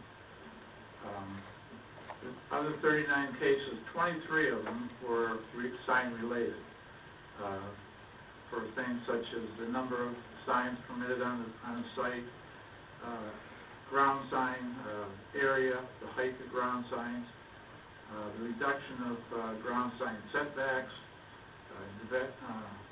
definition of sign, different types of signs, modification of previous cases, and also master sign adoption and modification. We had 9 commercial cases. There was 2 regarding parking. Reduction of acreage requirements was 1. Reduction of setback requirements, there was 3. Reduction of landscape requirements, and also some use, permitted uses that there were 3 cases regarding that. Residential, there were 7 cases. 4 involved setback, 1 involved lot coverage, 1 involved nonconformity and expansion of an existing use, and 2 regarding trailers or motorhome storage in residential districts.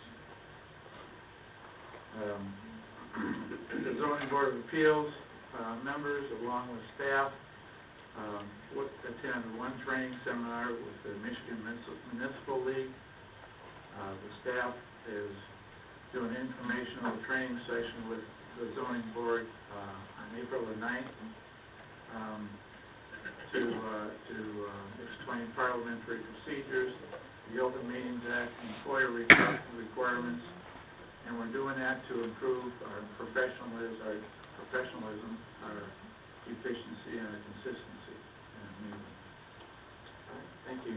I thought one of the things that we would do is take a little bit of time right now, and this would be brief, but have council talk about one of our objectives tonight, besides getting to know everybody a little better, is to we want to get on the same page. I think many things that go through the Planning Commission council approves, but then there've been a couple of glaring ones that where council had a different view. So I thought it might be, if any council members want to speak up but keep it brief, things that are important from their perspective for the city as far as development and redevelopment of Southfield. So I was going to open this part of the meeting up, and then we will allow everybody an opportunity, but I was going to start off with the council.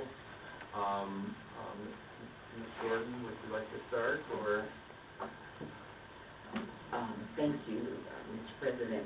You know, I sent Ken a few notes while you were talking, Mr.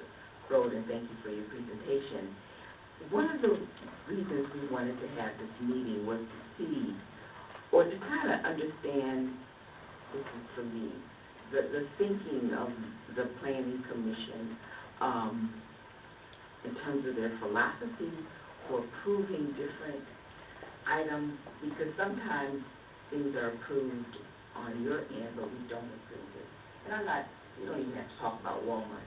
There's some other things that have happened where you guys have said yes and we say no. So I just kind of want to hear your thinking, because for me, I want to make sure, and I'm sure you all feel the same way, how can we keep Southfield looking good? How can we make sure that we don't allow development that it doesn't look good for the city, that it's not the right fit in the right spot? And then this last question is, can you make the tough decisions to say no if something is presented to you? Or do you feel you're obligated to go with whatever's been presented to you? I just want to kind of hear that from you guys. I want to have a real frank discussion on, I'm sure all of us want Southfield to move forward, but do you feel obligated just to vote yes? Do you stand up and vote no? Do you, I want to hear from you. Is that okay? Let's, because the key word that I want to say, and it was said with our city staff here, is harmony, because we really want to be on the same page, and we want to make sure Southfield lasts years to come. We want to make sure that our city stays strong years to come.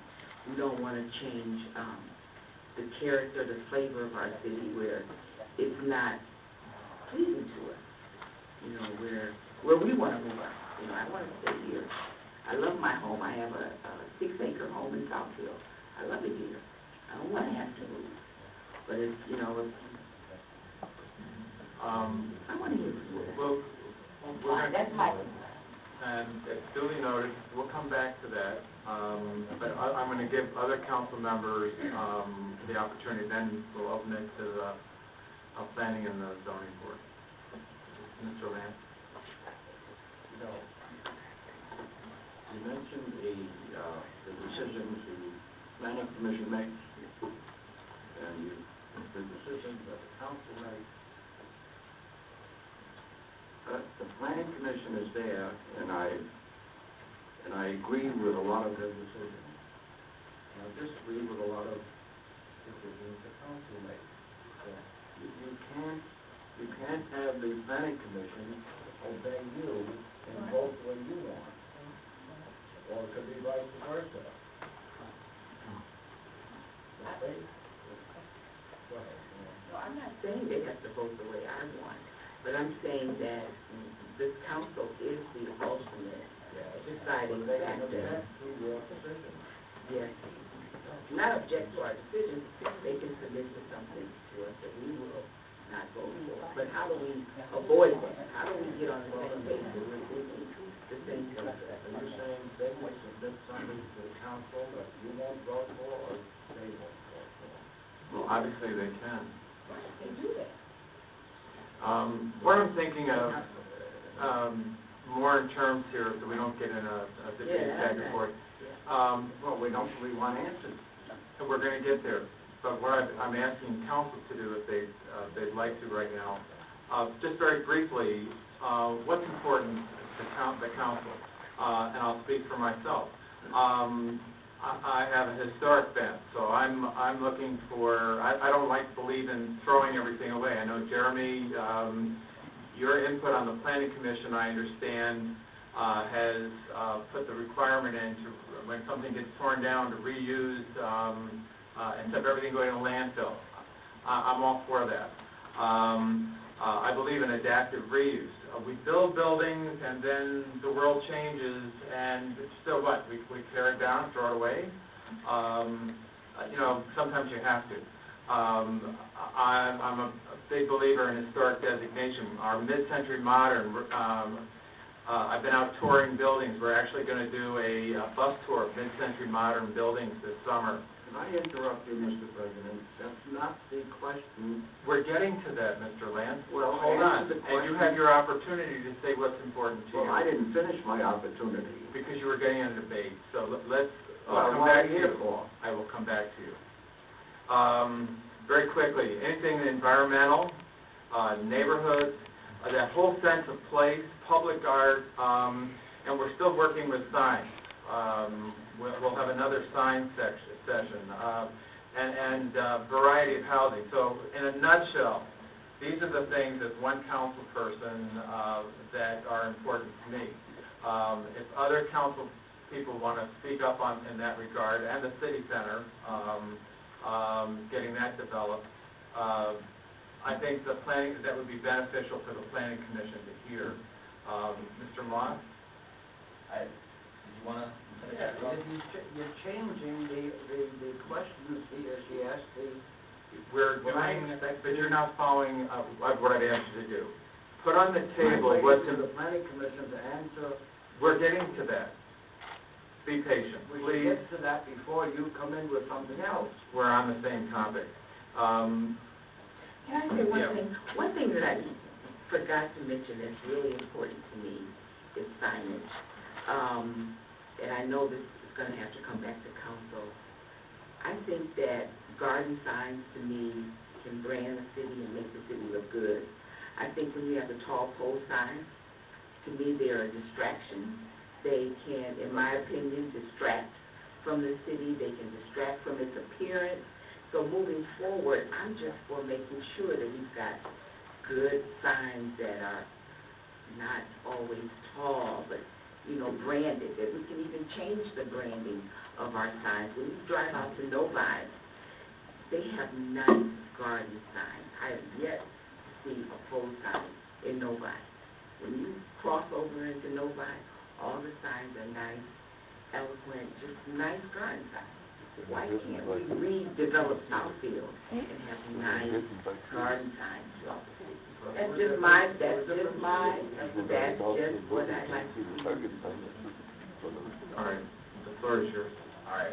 I was just listening to Terry when he was speaking, and had some thoughts that I wanted to expand off of what Terry had said about, I would say, younger, emerging generation. We have such potential in Southfield in that there's such, I call it a floating generation of potential that works in Southfield but doesn't live in Southfield. And we all know that, you know, young people are probably more attracted to a Royal Oak type of a community, a Birmingham, a Ferndale, and I think that the answer is because it's just more walkable, like Terry said. And I'll give a good illustration of that. I was in New York City, and obviously I'm not trying to say Southfield has to become more like New York City, but I was in New York City with a friend, and we were hanging out with her cousin, and this was a genuine dilemma that he presented to us. He says he lives in a 9-block radius. He goes grocery shopping within the 9 blocks. He works within the 9 blocks of where he lives. He does, goes to the gym within the 9 blocks of where he lives. And he started to date this girl, and it was getting really serious, but he didn't know what to do because she lived out of the 9-block radius. So, was it a relationship worth pursuing, worth continuing? Because his whole world was, this 9-block radius, and all of a sudden something interrupts it outside. And, there's no solution for him if he's going to be that picky. But that illustrates, I think, the thinking of my generation. Ken and Myron and I went to the National League of Cities. And this isn't just a Jeremy's friend's cousin story or even just a Jeremy story. They were saying that, national trends show in the turn of the century, in the early 1900s, we built, these big cities. At the end of the 1800s and early 1900s, we built these big cities. And that's where people congregated and people lived. And then toward, after World War II, as we, redeveloped after that, going out to the suburbs, sprawling, especially in this area, sprawling to the north, sprawling to the west, in Oakland County. And now the trend is going right back to cities. Like Terry said, my friends left en masse to Chicago, not because they had jobs there. I have a friend who moved to Chicago not knowing what he was going to do, but he moved to Chicago because it was a city. And I see Southfield is uniquely poised to tap into that potential because of what we have at the city center.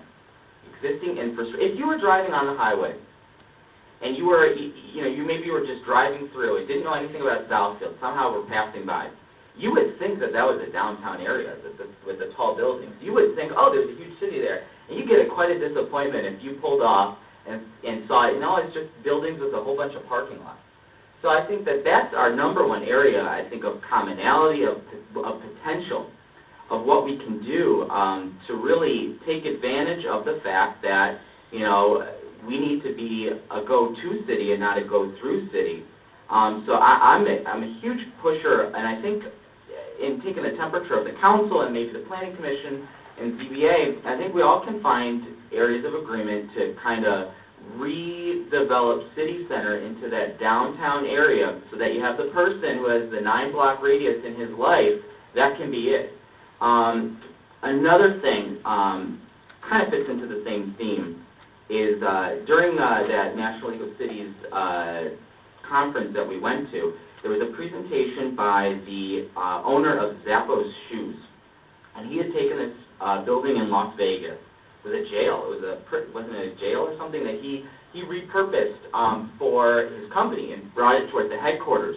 And he said he one of the best things he did was limit the amount of entrances into the building. So that he said there's this theory between what's convenient and collision. And usually we do what's convenient. If the door is closer to where our parking spot is, of course we're going to go into that door. But he limited the amount of entrances to his place of work because he wanted the people there to collide into one another. If I bump into Myron and say, oh, hey Myron, how's it going? How's your day? And it really, it was that simple thing that, number one, made the worker happier to be there because he knew his coworkers, he was talking to them, but also created a sense of community. So I think that all kind of fits in with, I think we need to really look at ways we can densely develop areas of Southfield to kind of promote that idea of collision, to create more of a community where you are forced to talk to somebody, you are forced to interact with them.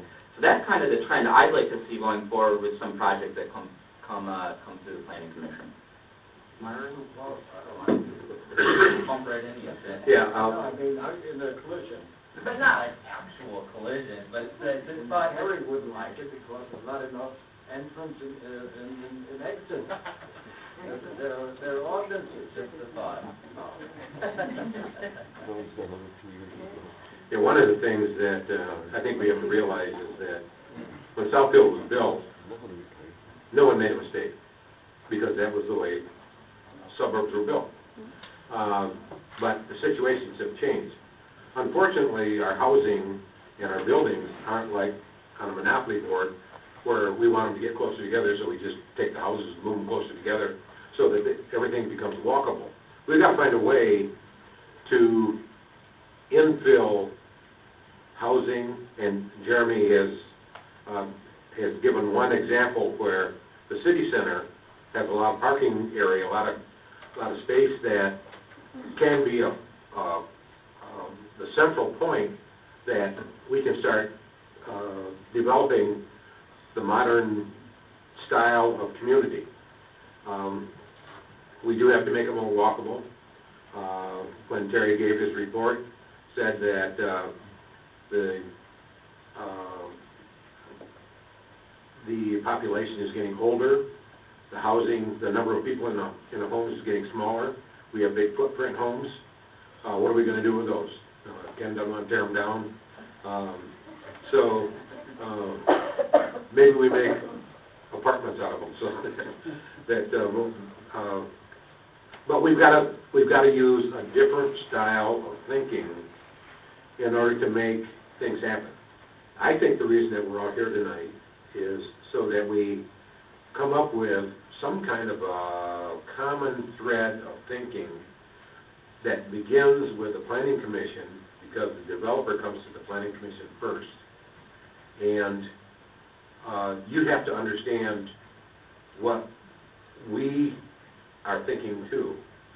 And while we will still stub our toe from time to time, you shouldn't be intimidated by what the council thinks and say, we would like to do this, but we know the council really doesn't want this, so we have to do it because the council's going to get mad at us if we don't do it. I think you need, we have professionals on the planning commission. You need to use your best skills to bring development projects to the council that you have put your thought into, and yet we need to have some common way of thinking so that when we look at it from the 30,000-foot level, we're all headed in the same direction. One of the things that, like I say, that Terry talked about is folks are getting fatter. I didn't use that term.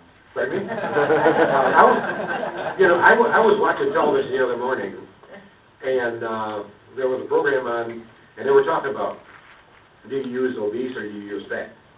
And he said, the guy was talking, was saying, obese is a cute word, but it hides the real problem. When you say a person's fat, that puts it right in their face. And that's his own thought. But I guess the politically correct word is obese, but it doesn't really mean anything. When you say fat, everybody knows what you're talking about, fat. But I think also the schools have to be involved in this too. They don't have recesses, they don't have gym classes, they don't,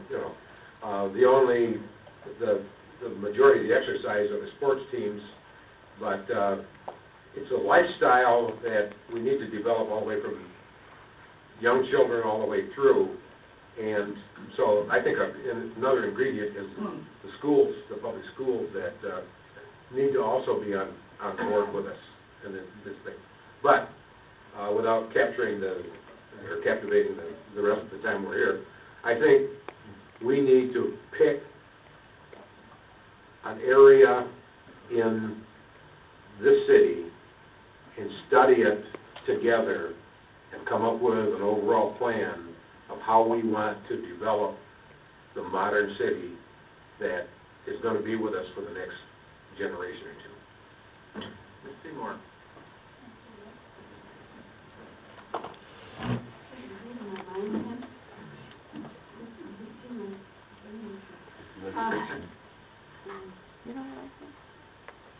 I hear all of this about we have to rebuild the city because the younger generation, young professionals, want to live in a different, they want to live in New York and Chicago. Fine, I did too, one time. The suburbs to me were the worst place that I could think of. And so we want to build lofts, and we had lofts come here and they were rejected, I remember. But we want to build lofts, we want to build housing that apparently are apartments that appeal to young professionals. At a certain point in time, these single young professionals are going to get married and have children, and they're going to want to live in a house. And there are a couple people, I think, on the planning commission that have young children, recently had young children, and bought a house. So I guess there's an assumption these young professionals will continue to come up and want to live in, they do want to live in New York and Chicago. Everybody wants to go to the big city. It's exciting for a while. I won't say everybody, but most people do. I certainly did. I wanted to go to New York.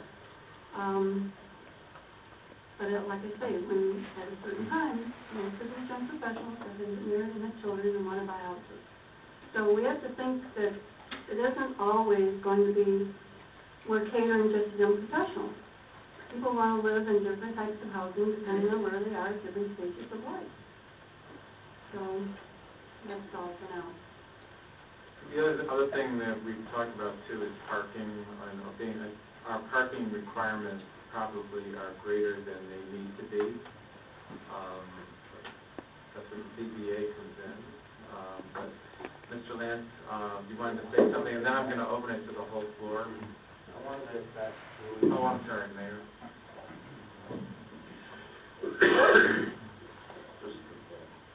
Okay. I want to get back to what Julia brought up. The Planning Commission, I want to go to Walmart now. The Planning Commission decided we should vote for Walmart. It's good for the city in every aspect. It would have been tremendous for the city. It would have been the go-ahead for a big city. Council turned it down. You didn't listen to the Planning Commission. Why? Do you realize that this city made the biggest mistake of their lives by voting against Walmart, because Walmart was bringing in more big business for the benefit of Southfield and the people. The group of people didn't understand that.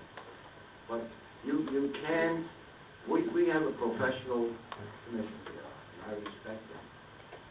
We don't listen to them. We're not listening to them. It's time we listen to them. They know more than I know when it comes to the development and everything that good development can do. If I think it's good, I'll vote for it. If I think it's no good, sometimes I'll ask questions and maybe I'll change my mind. Okay? But we have to go back and think about all that we've done that didn't benefit the city. Mayor Lyon? My question, my concern is that as planning commissioners, what do you feel you need to empower you, to give you greater exposure to development and trends? It's one thing to say you want a walkable community. How do we educate you and prepare you so that you can identify what that means? It is, we're a government and there's 7 different voices. Everybody has what they want. You have different voices on the Planning Commission. First of all, we have ordinances, we have laws, and we have policies. But when the council starts talking about whether it's a walkable community, whether it is, it's not about whether you're agreeing or disagreeing with the council. It's about whether you're empowered and you have the vision. And that's what I would like, that's what I like. When the council person talks about a walkable community, do you understand that? Do you need training? Do you need studies? I'm a person, I like to smell it and touch it. So when you start talking about a walkable community, show me one, let me go to one and see it. What does it look like? If you talk about we want to take existing housing and to take existing communities that's taken existing housing and transformed it or took that housing that was old and maybe didn't fit the community and started a trend of rehabbing. Is that something where we have an opportunity in the city? My biggest pet peeve with the city of Southfield, and until we change our ordinance, which lies with the council, are parking requirements. We will never get a walkable area with the parking lots being a half-mile running spillway. It's just not feasible. We do have winter. Other communities have winter and people walk, and we know it's tied to our mass transit. That's an issue that we need to talk about. But my thing is empowering you, giving you, making sure that you are exposed to opportunities And when it comes to the zoning board of appeals, that's the area where I think the council should have the greatest tie to vision, because if the council approves a planning or it's an ordinance and then there's a variance issue, I know there's been discussion at times like, well, wait a minute, why did that happen? And there was a variance, and it's just like mobile homes and trucks being parked on private residential property. When I heard that, oh, what happened? What did we allow in our neighborhoods? Because we get beat up as elected officials when a resident says, we don't want that in our neighborhood. And the one thing I will say to, and I can say to the Planning Commission, we get the minutes and we get the updates. I would like more communication from the Zoning Board of Appeals. I really would. What are some of you, and I love the breakdown that you gave, and I actually wrote it down. The majority of your issues are with signs. And I have been telling the council, and they have taken on the task of reviewing our sign ordinance. But while they were doing it, they didn't look at how many times has our existing ordinance been challenged. That would have been good information. And on what ground? And it's just like, if the vision of the council is to have low garden signs, then we have to not have an ordinance that allows you to put a tall sign. Because as long as you do that, no one can say no to them, because it is available to them by our own ordinance. And one thing you all need to do, and we need to do a better job, we're constantly changing ordinances now.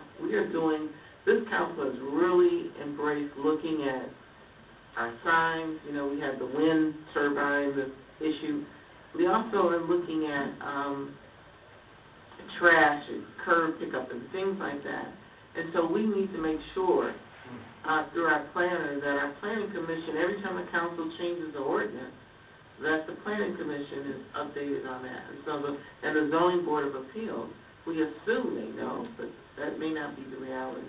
So two-way communications between the two. Thank you. All right, I will open the floor now to people other than council and mayor. Okay? Yes, ma'am. Robin Dillard. Thank you. I just wanted to address, basically, as one of the newer members of the Planning Commission and in learning the process of being a new planning commissioner, I think the issue, and correct me if I'm wrong, the issue with understanding what the Planning Commission does is a big problem, I think, for some city council members, for just the public in general. People don't understand what the Planning Commission's role really is. One, we are an appointed body. That's correct. That's true. We are not elected. But people don't seem to understand that the Planning Commission, as well as the Zoning Board of Appeals, and there's a really good article by a professor in New Jersey who wrote about the differences between planning commissions and zoning boards of appeals. And for not messing up his what he wrote and just reading it verbatim, basically he says that the Planning Commission is summarized as a board of permitted activities. Our duties are to deal with the policy, which is the master plan, and the implementation of that policy through zoning, through site plans, and other ordinances. Now, the ordinances, as Mayor Lawrence just said, establish a series of ground rules to be met by an applicant. If the applicant meets the requirements of the ordinance, the board must approve the subject application. So what that means is that there's no basis whatsoever for denying a site plan or a subdivision application unless a specific requirement of that ordinance is not satisfactorily fulfilled. And I say that to say that the biggest issue of contention that has been for me since I've been indoctrinated into the Planning Commission was the Walmart issue. And people question, why did the Planning Commission vote this way for Walmart? It wasn't us voting this way for Walmart. It was us voting this way because they met the ordinances that are laid out and they satisfactorily met the requirements. Therefore, me as a Planning Commissioner, my job is to not look at myself personally as just a resident of Southfield, but as a commissioner to look at what my job function is. And our job function, again, is to look at the comprehensive master plan and to look at farsightedness for the municipalities. It has nothing to do with my own personal preference. It has nothing to do with me living as a City of Southfield resident. I am that person first, but my Planning Commission hat is something totally different. So I think the problem is that you all think we're only subjecting our own personal preferences into our decision-making process, whereas we are sitting in these meetings, we are getting these applications, we are meeting 29 times a year or more, we are looking at the applications, we are getting the input from the city planner, we are getting the input and seeing if they meet the ordinances, we're looking at the site plans. This is a job in and of itself. And it has nothing to do with personal preference and everything to do with us following the master plan and what is good for the city. So I think for me personally, as a new person, and just hearing the comments people make that we are projecting our own personal preferences into this is incorrect, because that's not what we're doing. We're studying and making recommendations based on that. Mr. Culpepper. Yes, I'd like to address Ms. Jordan now. Well, what's our think philosophy? As he just said, now, we go to Terry and we ask him what is permissible in an area. And I won't call Walmart, I won't call Golden Corral. If the project comes before us and it fits the criteria, we have to look at it. What we do when you ask what their criteria, we look at what's best for the citizens. Not just the 3 or 4 people or 30 that come and complain. What do we think as a recommending body? And Ms. Jordan, we understand we are a recommending body, and you are an elected body, and you make the decision. We recommend to you, the council, what we think is best for all, let me repeat, all the citizens of Southfield, and also is it good for the city. We get the same information you get. We get most of the same people you get that come in and complain. And again, we're not elected. We are recommended. So our decisions are based on, does it fit the criteria? Some may agree and some don't. But does this area want a big box? No. And it's personal with me, I guess, this way. You put 2 hats on. We are residents of Southfield. We vote and pay taxes. So we take 2 hats, one as a citizen and one as being on a committee that's trying to recommend something to you. And when I sit there at these meetings and I hear councilmen say, well, you had that problem with Walmart, yeah, we're not going to take it. But the same issue that we had with Walmart and Golden Corral, you had the same issues with 2 other big boxes that came in. People complained, they sat there 3 or 4 o'clock in the morning and complained about it. 2 big boxes. And 3 people on this council today were there last time that you brought these 2 big boxes in, and they complained. But the council, as one council said, got some backbone, and you made a hard decision. To answer your question, yes, we make hard decisions, because we're not elected. We make the decision based on what's presented to us. Does it fit this criteria, and do we think it's a benefit to all the citizens, and do we think it'll benefit the city in a whole? Okay, we hear the complaint. Look at the minute. We had a meeting from 6:30 to 1:30 in the morning with complaints, and we listen, and we pay special attention to our neighbors. We understand that people don't want somebody building a big house next to some grocery store. But Ms. Jordan, let me say this. If we're going to move forward in the 21st century in Southfield, there will be changes. We cannot have a vision that we don't move that way and make changes. Other thing about the garden signs. We know that's one of your pet peeves. We know that. We know that. Every city council meeting, there are 2 things that we know. I say I know. We know that you deaf on garden signs. Okay? We know that. And we take that into consideration. Go back and look at the minutes. We let every person know if it's possible. But let me say this. If you're driving down Telegraph Road looking for the AutoZone, and their setback is so far you can't see because they got a little garden sign there. You can't have garden signs everywhere. And we know that. Check the minutes. We try to let, last 3 cases we said we need to try to get a garden sign. But you got to look at the whole thing. You can't give a blanket statement that every business has a garden sign. And you can't be driving down Telegraph trying to text to find out where its direction is either. That's unsafe.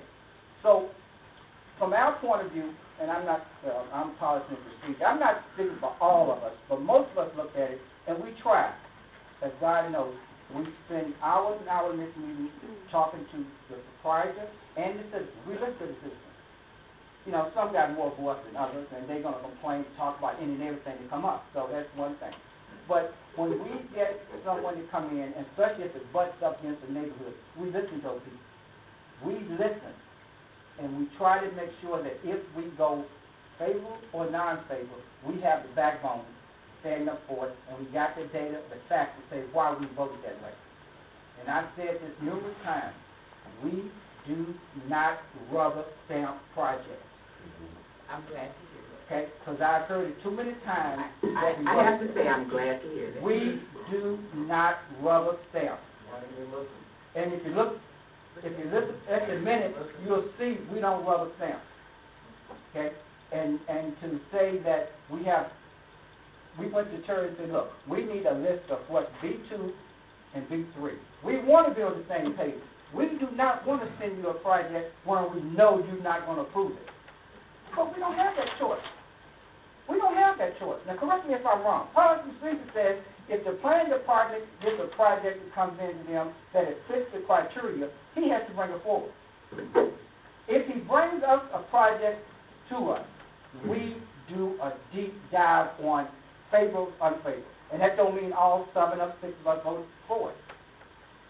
So I am glad this is out because he'll tell you this has been at my claw for some time. Yeah, you know. And I'll call you personal about it. So I'd like to go on record as saying that because it's said from that podium too much about rubber stamping. There is nothing that comes across our desk that we don't do a deep dive on. And all of us have opinions. And our opinions are based on facts and data. Regardless of what some bird may see out the sky, got something to say. That's an opinion, and everybody got it. But ours is based on what we see before us and with the best interest of the city and the citizens. Thank you. Any other members? Yeah, I would like to say something. When these petitioners come to the Planning Commission, we do take a close look at everything. We look at traffic reports, everything possible. We spend a lot of time with these petitioners. A lot of projects come in that we send to you approved, we really don't like sometimes. But instead of just kicking the petitioner out the door, say, hey, we don't want your business, we work with them. We sit down, we look and say it's going to be a traffic problem. It's going to impede the neighborhood. And we look to mitigate any problems that could arise. And we spend a lot of time doing that before we send it to you. I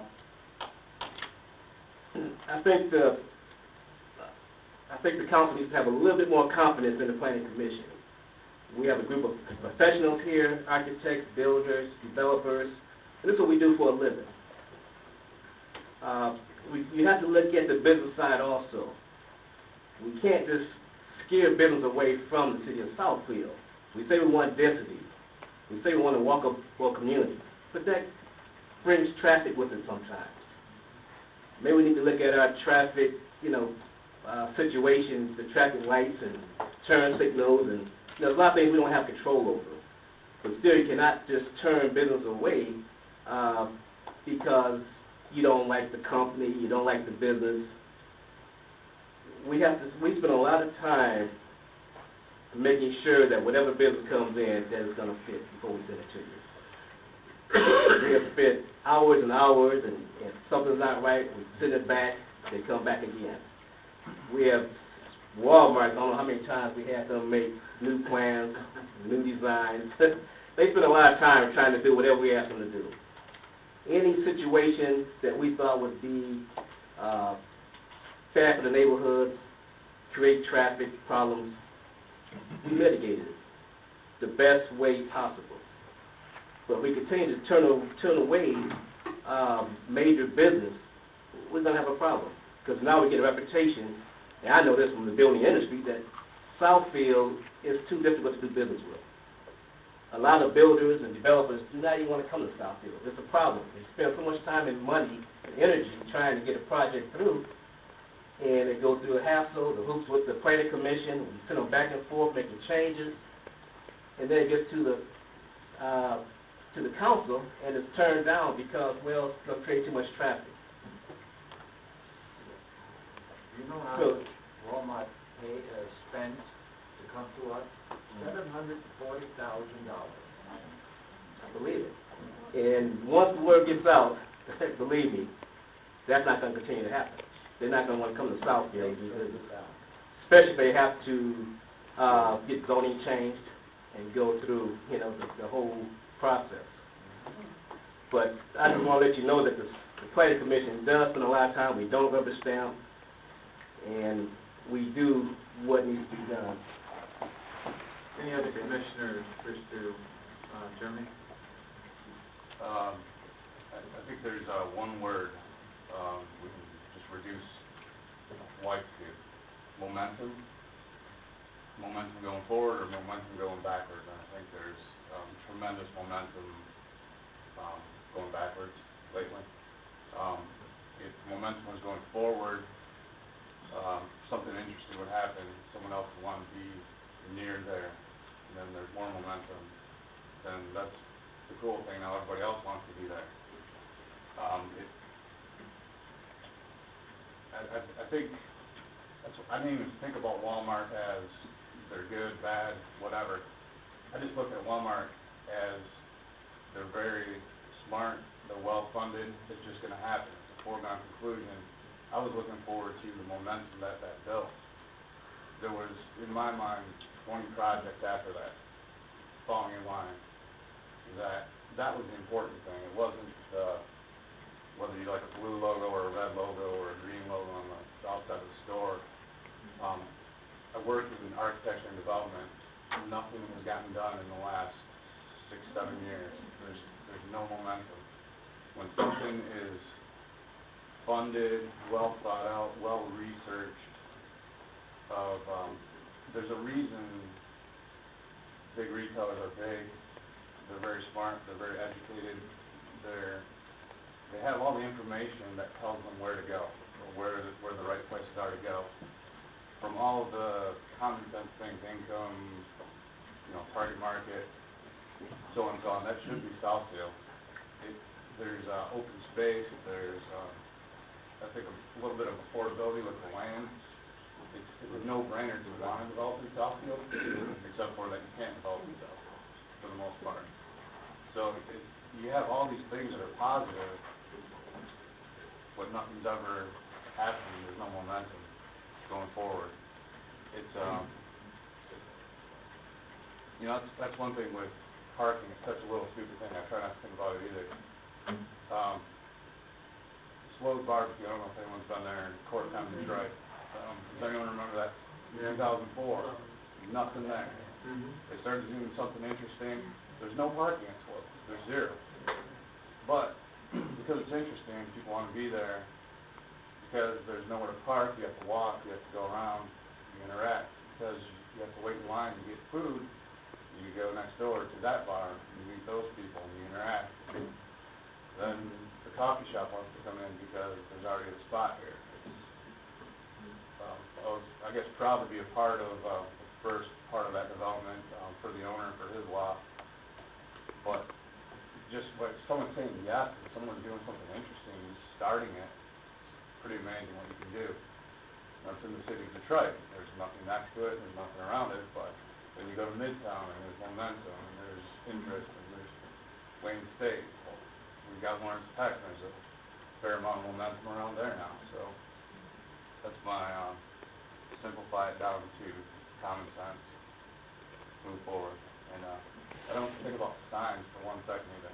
I deal with a lot of clients that they deal with signs, they want to be seen, because they're very smart, they're very researched, they know how people seek them out, and they're very concerned about their brand. And I don't care about signs, I don't think about signs. I just want people to... Is there another commissioner who wishes to ask? Carol? I'm going to say something about the sign because I might forget. There are some cases where the buildings are where they're set back, that they do need the higher signs so that people know they're there. But I like the idea about the garden sign. The other thing I wanted to talk about is one of my key functions, and especially when I was chair, for you guys to listen to the people, hear what they got to say, and I encourage them when they come at the last minute, I wish you'd come to our study meetings so we can digest what your feelings are. So my goal, one of my pet peeves, like Jones, is the greenery, and I love that too, is listening to the citizens. Because we're thinking about what's good for the city when it comes and sits in front of us.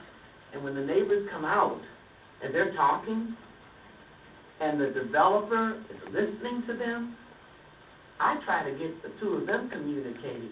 So by the time it gets to you guys, you don't have as much to deal with. This is what we do, sitting up hours, sitting at the table. And when Roy is on there, he'd say, well, wait a minute, okay? The thing is, it's not easy what we do. We don't get paid. We love this city. And we don't rubber stamp. It is sometimes very hard to make a decision that you really say, oh, I got two girlfriends that didn't want to see some of this stuff come forward. Was glad it didn't. One lives near it, the other one lives nowhere near it. They did not want it. They didn't think it fit. My next thing is, I'd like to know on those two sites, what is an idea that might fit? So when a developer comes in, we're kind of together on something that the city, the people in the city, the council would be comfortable saying, this works for Southfield. It's not, your job's not easy and neither is I. And I am so glad that we're having this meeting because I'm getting the feel of how you guys think, what you're looking at, what your ideas are. And you wouldn't have known how we feel if we didn't have this meeting, because I might meet one of you in the hall, I know most of you, and they'll say, well, but we never talk about these things. So this is a really good thing. We work hard, and we know you do too. And we both got to get better on our decisions. I even asked Terry, sometimes when we get something in, and we're like having all these questions, can we take this to the smaller body that looks at things, you look at things before they go the whole way, to just get I want to know what their thoughts are. Because sometimes you can interject something that maybe one of us didn't think about. Because none of us all think alike. We all think differently, but we have a common area. We do. So that's what I have. Roy? Yes, thanks. There's something in the master plan that I just happened to reread again today that I've noticed has been in the master plan, in the current master plan for 4 years now. And we have developed a pretty good policy that we approach developers with, which is environmental or sustainable or green development. And I think it's a excellent policy, but that's just an encouragement to a developer. 99% of developers are going to develop the quickest and fastest and most inexpensive way they can in order to make more money. Environmental development, sustainable development is not that cheap. It's at least 10 to 20 to 50% more expensive to build that way. And until we put that policy into an ordinance and require the development to be green development, it's not going to happen. I'd like to see that talked about and proceed to do it if we really believe that's what Southfield should be. I do. I really think we should. And I know it's not going to be easy because you're going to be as another roadblock to some developers that won't come in because, well, I can build it for 20% cheaper if I go somewhere else. And so it's something that's really got to be studied properly rather than just encouraging people to think about it. Well, we'll think about it. 5 minutes later, they thought about it. But anyway, another item that I must bring up before we leave. I've heard at least 2 or 3 people mention it tonight, and over the past 3 or 4 years, I've heard it talked about numerous times about looking at our zoning ordinance and changing some of the requirements that are in the zoning ordinance, whether it be setbacks, any other dimension that you want to talk about, requirements for green space, parking, you name it.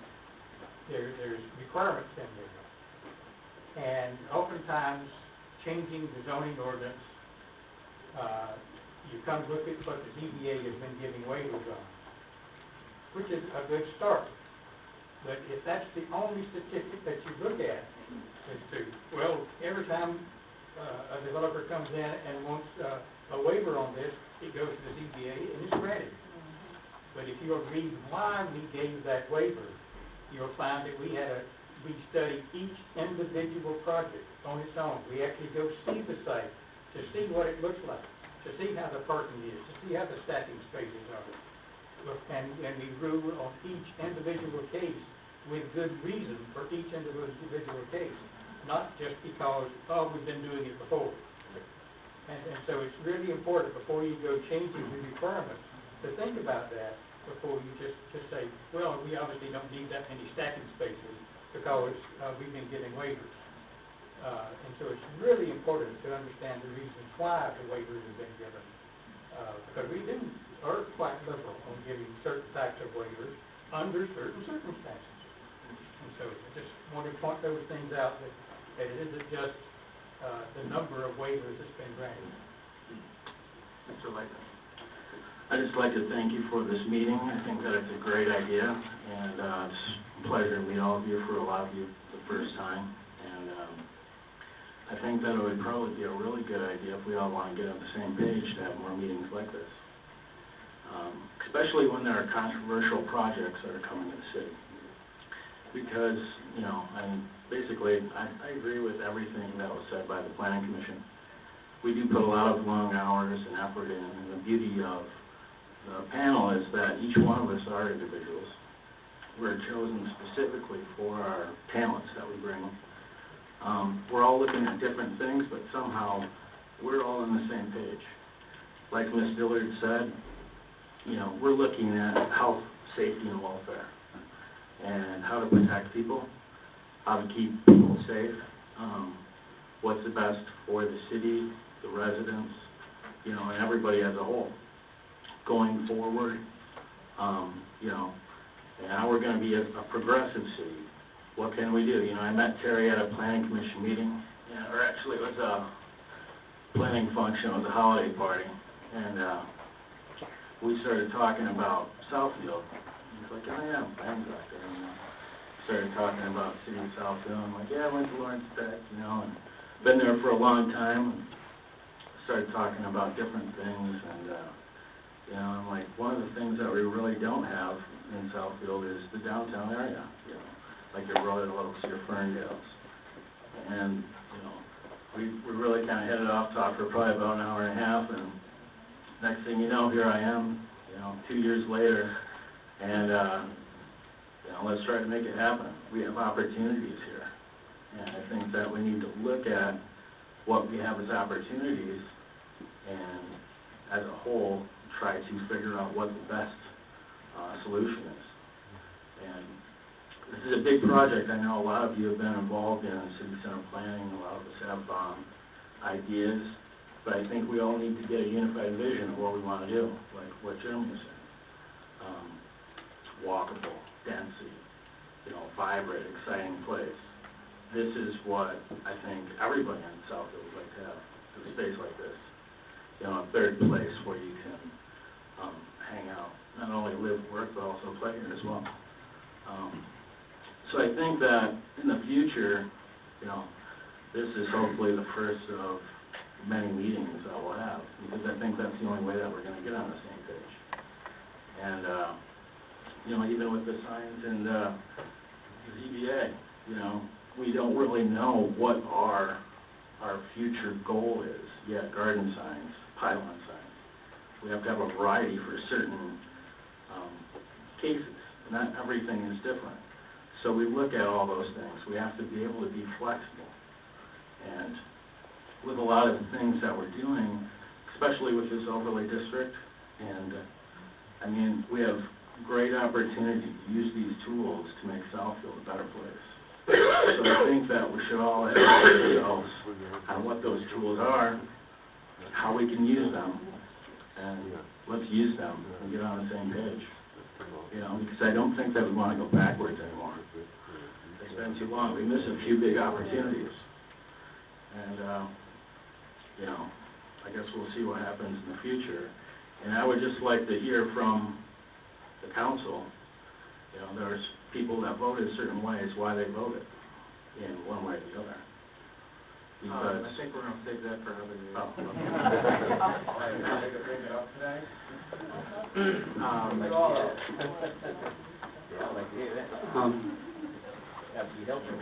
I'm with the ZBA, and I don't know, you know, there's 700 acres of park and recreational open space in Southfield. There's 30 miles of walking, hiking trails in Southfield. I did not move here to go to New York City. I love Southfield, and when I keep hearing, well, we got to have momentum, and we're either going backwards or we're going forward. I say, well, look at what you're doing. Don't just go, well, this is moving forward. This is going to be like New York City, or this is going to be like Ferndale over here. Would you want to live in Ferndale? No. They got little houses, ticky-tacky, right next to each other. Or Royal Oak, no yards. Southfield is wonderful. They got big, beautiful yards. They got small yards. They've got diversity, and that's what I love about Southfield. As far as the planning commission versus the council, they're doing their job. They have to talk. They have to respond to the people that vote for them. You guys don't. We don't. We're appointed. So you look at it. They look at the whole picture, and they vote. As far as rubber stamping, you're talking about rubber stamping. You guys cannot rubber stamp. You're the responsible one. The buck stops with you guys. And if they listen to the people and they come in and they hear things that maybe the planning commission didn't, they've got to vote, and they say we've got to vote for our community, and that's what you do. And I'm getting a little concerned now. I've been on the ZBA for a long time, and my feeling is that we're getting more things that are coming through from the planning commission that are quickly gone through. For example, just for example, Taco Bell down on 9 Mile and Telegraph. My grandson and I tried to go in, we almost got hit. And why was that? Because traffic was routed around, and it goes around the building and out. Where you go into the building is right across that traffic.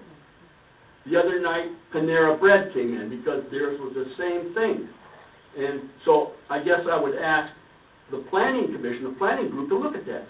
We as a ZBA, we look at it very, very closely. We go out and we inspect it. We look and we see problems, and if we see a safety issue, we look at that and say that should be corrected. If there should be a stop sign there that hasn't been caught or something, we say there should be something there. And we take our job very, very seriously, and as does City Council. And I appreciate the job that you guys do. And we are not voted in, we are appointed, you are. And so you guys continue to do your job, and I applaud you for it. We'll go right up the road, Charlie. I'll just be brief. I have, the center of it all. I think we should accommodate young people. We should have a variety of housing. But you know what? We need jobs. You know, we talk about the crime. We don't have jobs. And we're turning, well, I think we should really embrace businesses coming to Southfield that want to set up shop, that will provide jobs. Without jobs, we have crime. So when you dial 911 in the future, we still love that they respond so quickly. I think that when the firefighters on hold on my daughter, they'll respond within about a 6-minute period of time. And so in order for that to continue, we have to have jobs. How do you get jobs? Bring businesses to the city of Southfield. And so I guess I would like to applaud you for taking the hard look at these really big businesses that want to come in and bring us jobs and put money in the coffers so the city doesn't go broke like all the other cities in Michigan. So maybe we don't have to file bankruptcy, those kind of stuff. Root cause, we need jobs, okay. Okay, I'm on the zoning board, as I mentioned before, and I think that some of the things that said, you can accommodate them all. But we, as the comment was made by Roy Bell, you know, you've also got to, as you go forward, to make changes, not just because that's the way it's been done. The large parking lot, that activity, it really needs to change even in Detroit. Okay, they make a lot of money just by going into a place and putting in asphalt and so forth. And the presentation we saw from Terry on Central City, I think is along the line of making a walkable area, you know, as Jeremy mentioned in terms of this 9-block radius. I was amazed, really, in terms of this, of some of the things that's going on as far as some of the Central City activity. And when I heard you talking, I said, maybe Terry hasn't given them the presentation, you know. But that area looks, really, to me, looks real good, and it's surprising how much is encompassed in the 9-block radius. Not 9-block radius, maybe it is 9 blocks. It was 9 blocks, yeah. But as far as Central City is concerned, and because it also encompasses the Lawrence Tech campus. And one of the things, even though it cost us a lot more money, we put in geothermal wells over there as opposed to windmills, which we found, and indicating to the council lady, Joan, one of the reasons we looked at windmills and didn't consider them is because there's a problem with windmills killing birds. I know that. Okay, so, I know that. and it really didn't really give us what we wanted. That geothermal system, there was a payback. It started out as being 7 years. The payback was actually 5 years in terms of paying. You know that I support the geothermal, are you aware of that? Yeah, pardon? I support the geothermal. Yeah, geothermal, and since it's something that people don't understand, it really is, in the long run, in my opinion, I think it's cheaper in the long run. But the point, and I'll mention my colleagues here, we don't make anything other than to look at the laws, and oh, by the way, if we rubber stamp anything, we rubber stamp what the city gives us. That's the reason I say that our job is easy. For the most part, the city will do the finding of facts. We will go out to the site. We will look at the site carefully, and we very rarely overturn what the city has recommended as it relates to the overall activity. So and the city is usually in pretty lockstep with what the ordinance is. Okay. And as far as signs, we've got 2 billboards in the city of Southfield that's legal, non-conforming. And I don't think anybody will ever, on the zoning board, will ever say, we'll put up another billboard. We got one at, 10 Mile and Telegraph, and one at 8 Mile and it was Evergreen or Coastal Avenue. So in any of that. Greenfield. It's one of the segments on it.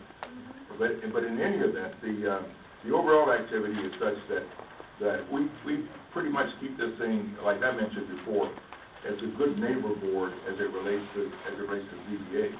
If it's good for the city and if it's good for the citizens.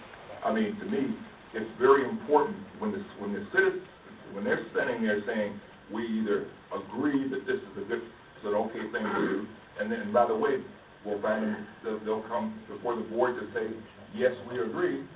I mean, to me, that means a lot, okay? Or if they say, no, I don't agree, that means a lot. And so I think that as long as we keep, as was mentioned, looking at what the neighbors say, we'll all be in sync. And the plan that's coming along in terms of Central City, to me, is that walking area. You wouldn't put it everywhere. I don't want it in my neighborhood, and I don't want more streetlights, oh, by the way, okay? Nothing said not living in the same neighborhood, okay?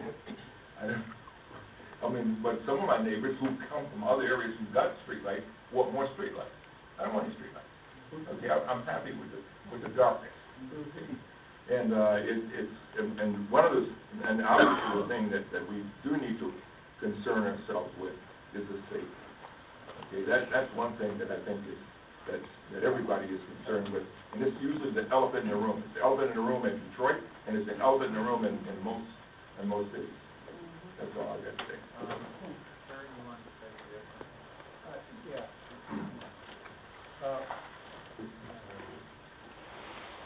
Les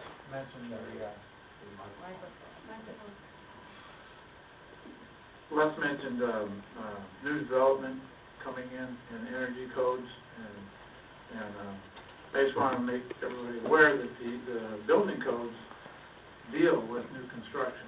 And new development, there is a new energy code in the United States. Michigan is part of enforcing that, so it's built into the system on new development that the quality and the function of that building has to meet a certain standard. It can only use so much energy, and that includes electrical, how much they use in gas for heating and cooling the building, insulation. So there's improvements that you may not even realize that are already working and in place when a new building is constructed nowadays. So, and there's a green building code. So, before you even think about what city might do to increase additional energy code savings, know that there's already something in place through the building codes. Signs have been a lot of discussion here, and we have worked very hard on the sign ordinance, and we have changed the height of the pole signs down to 15 feet, but that's not going to make everybody happy. There's a lot of people in this community that want tall pole signs, and there's a bunch of auto dealers on Telegraph that will cut their arm off to keep their sign or make it higher, and so it's just a variety of the city. You know, there's different businesses on different roads with different setbacks, and you can't make put everybody in the same box. So, like Jeremy mentioned, not every garden ground sign is not going to fit on every site in the community. Garden ground sign works on a bigger lot, on a corner lot, but you get an infill lot that has a setback off of a road or a busy highway, they don't work that well. And it's funny that Ed mentioned to me this week that he went to take a look at the AutoZone pole sign that was reduced to 15 feet. It stood out better because it was lower than the higher ones in the area. So it's funny how things work, but we have made some progress on that. And as far as, I'd like to mention a little bit about the zoning board. Some of the cases we heard regarding the trucks and the motorhomes, both of those were rejected. Okay, there was one was a motorhome, they wanted to park it in the front yard. They had a handicapped daughter, and they wanted to park it out in front where it was easier to get them, her daughter into the motorhome, and she was traveling back and forth to school. There was a need there, but it didn't warrant parking it in the front yard. The other one was parking buses in the backyard.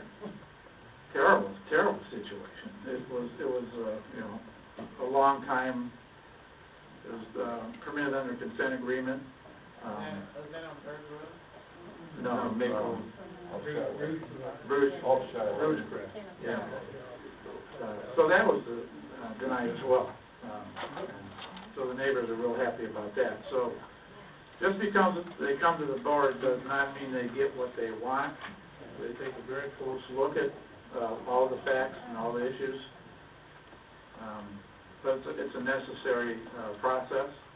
It's a way to achieve balance between the ordinance and reality.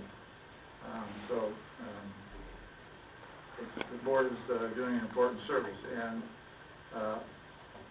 modifying the ordinance is a good thing. And, I don't want to put the board out of business, but like Terry mentioned to me today, that would be ideal, so you don't have any variations, everybody's happy, and things are going well. One of the things that we try to work with Ed Gardella, very qualified guy.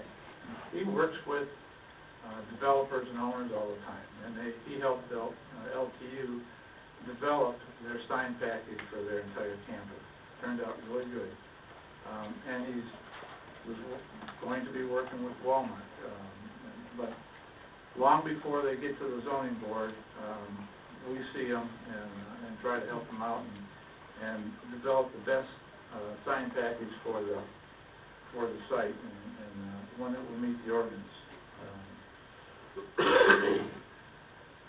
I think I'd like to. Okay, thank you. I'd like to interject here that, and I'm going to turn to Sue Ward, our attorney. There have been a couple times over the years, not recently, where I've said to Sue or to Jack, and this conversation tonight is very, very enlightening, and it's great to hear all of your passion and your skill set. And that's why I felt it was so important that we sit down face to face, because sometimes I scratch my head, although I read your minutes, the council reads your minutes, you actually save us time. And there's a reason, and I remember having this conversation with Sue and Jack, that well, shouldn't we give a heads up to the planning commission before they go and, this thing is coming, and I'm not talking about the latest one. And Sue said, no. There's a reason the charter was set up the way it's set, so that you folks would vet this stuff, and you've done exactly what you're supposed to.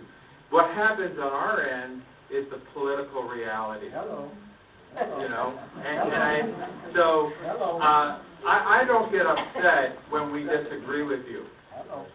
Sometimes I want to spare you the pain, maybe, but it's fair enough. And the council should not have undue influence on the planning commission. And so you can address that, but I've been schooled by our city attorneys over the years about this. Right, I mean, obviously, the charter sets up that board, the state law goes through and delineates, a system where there is a planning commission, and if that planning commission sees site plans, sees rezoning requests before it goes to the elected body.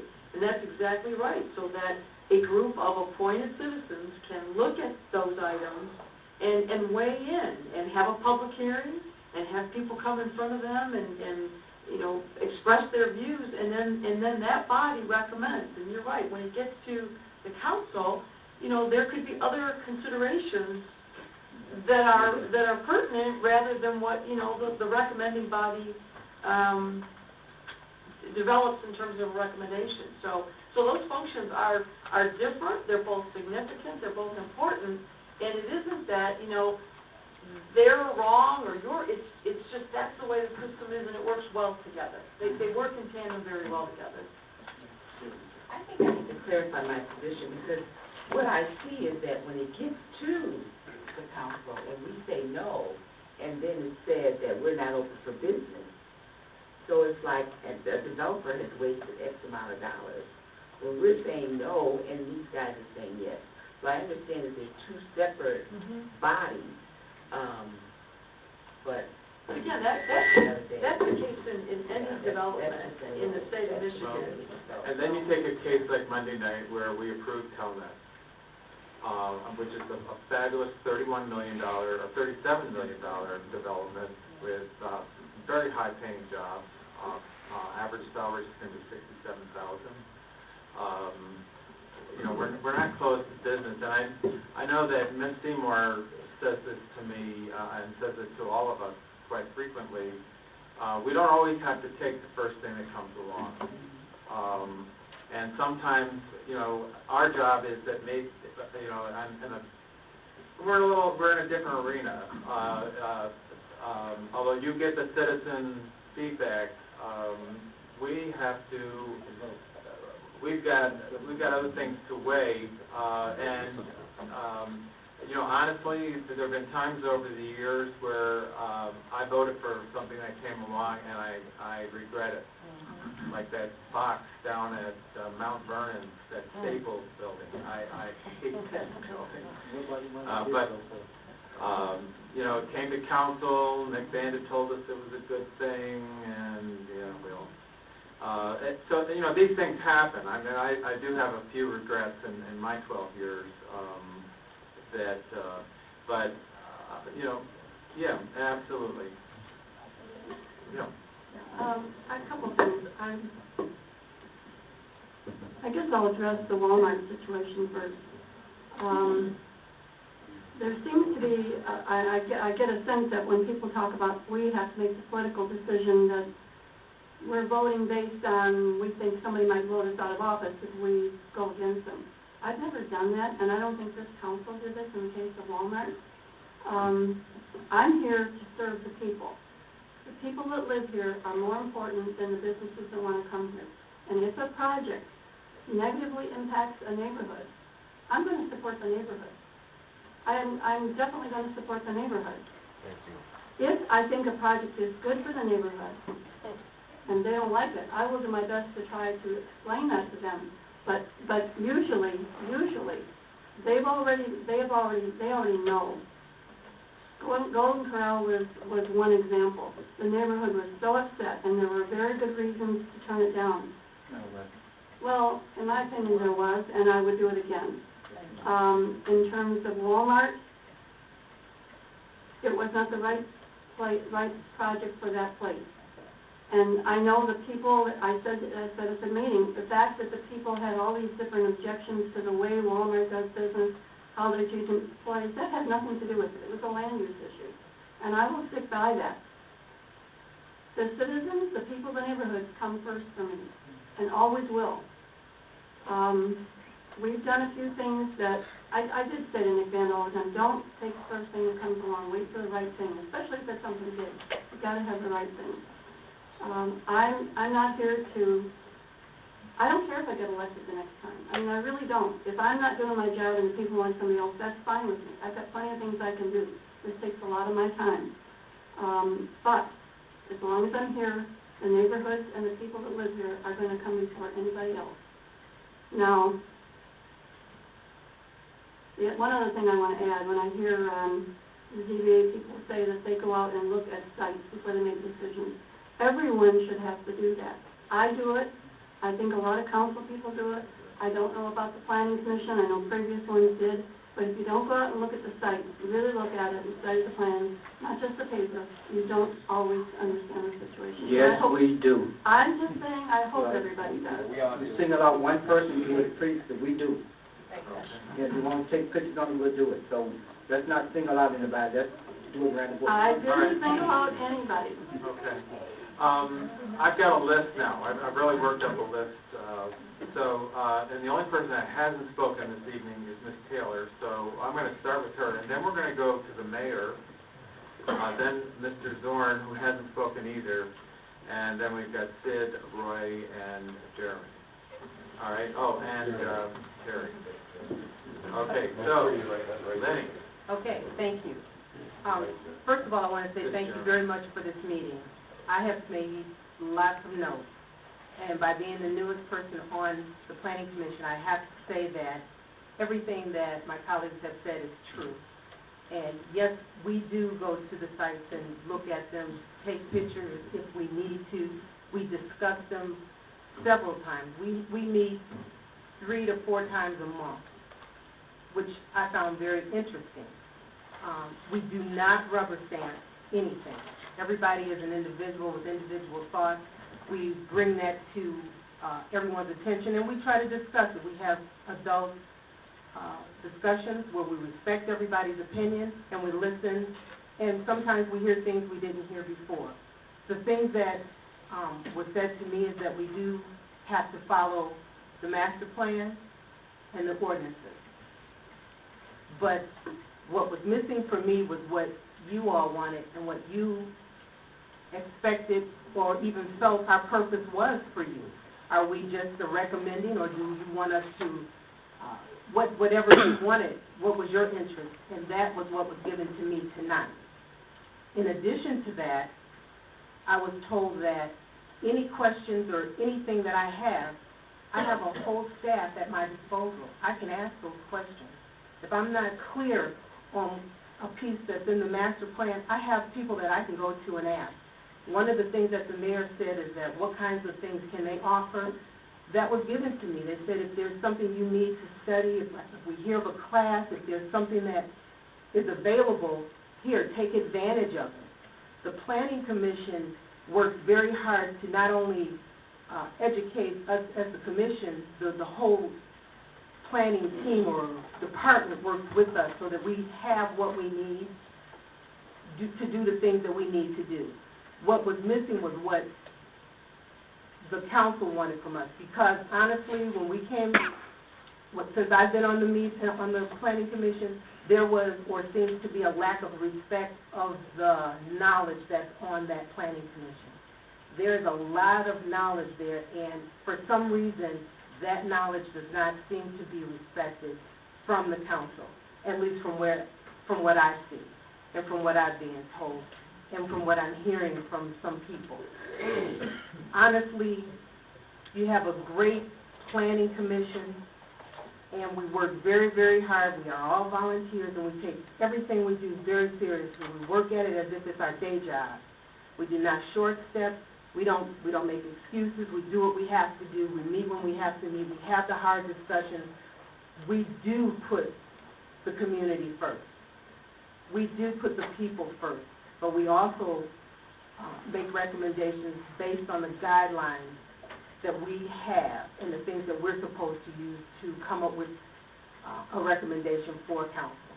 But what would be even more helpful is as we give you our notes as to what we say, if you would respond with your notes as to why you're doing and saying what you're saying to us, like if you reject something for whatever reason, because all of us do not watch the council meeting or cannot be there, even though some of them are taped and we can watch the tape. It's really nice if we get a response back and say, hey, we had to reject this because, or we were in agreement because. That helps us on the next project that goes forward. We really do talk to every developer on signs and everything. We know that reusing the materials, to recycle, those kinds of things are huge for us. We talk about that with each and every developer that comes before us. We make sure that the neighbors are happy with the decisions, or at least we hear their concerns. We make sure that they know that we listen, we pay attention to them, and that they're important to us. Because we all live here. We want to live together. We work together as a team. We share this whole city day in and day out. We work here. We love it. We wouldn't be volunteering to do this if we didn't. So for me, this meeting is very important because now I understand, I hear from you, and I understand what it is you're looking for. I do want to say thank you for all of the materials and things that you give us to help us to do a better job, and I will be taking more advantage of a lot more things because I want to grow and be even better than I am now, because I truly want to be an asset not only to the city but also to you, to make your job easier, so that when we bring something to you, you have more confidence in everything that we say and do, and say, at least I know it's been vetted properly. We know that, okay, even though we don't agree with it, we know everything has been done according to what we've given you to use, that is the master plan, the ordinances and such. And at least they know our thoughts behind what we're doing. But a two-way conversation is always the best thing, I find. So in addition to tonight's meeting, if we could give feedback with different or at least very important projects, that would be helpful. Okay, the mayor's going to pass, we'll go to Mr. Zorn.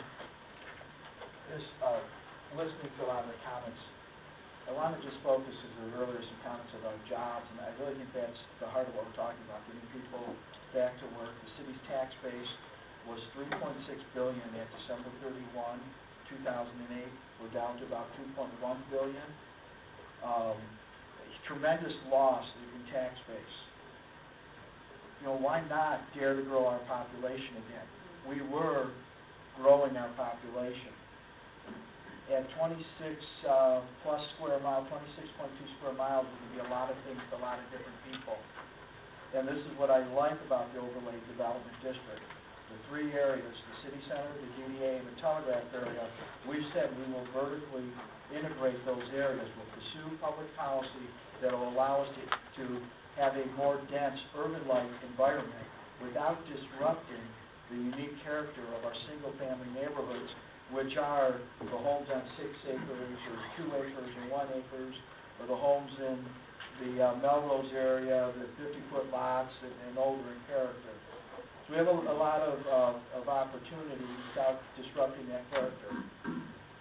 What I do want to say, you always think, and I'm going to go ahead and say, we spent $200,000 on the last master plan.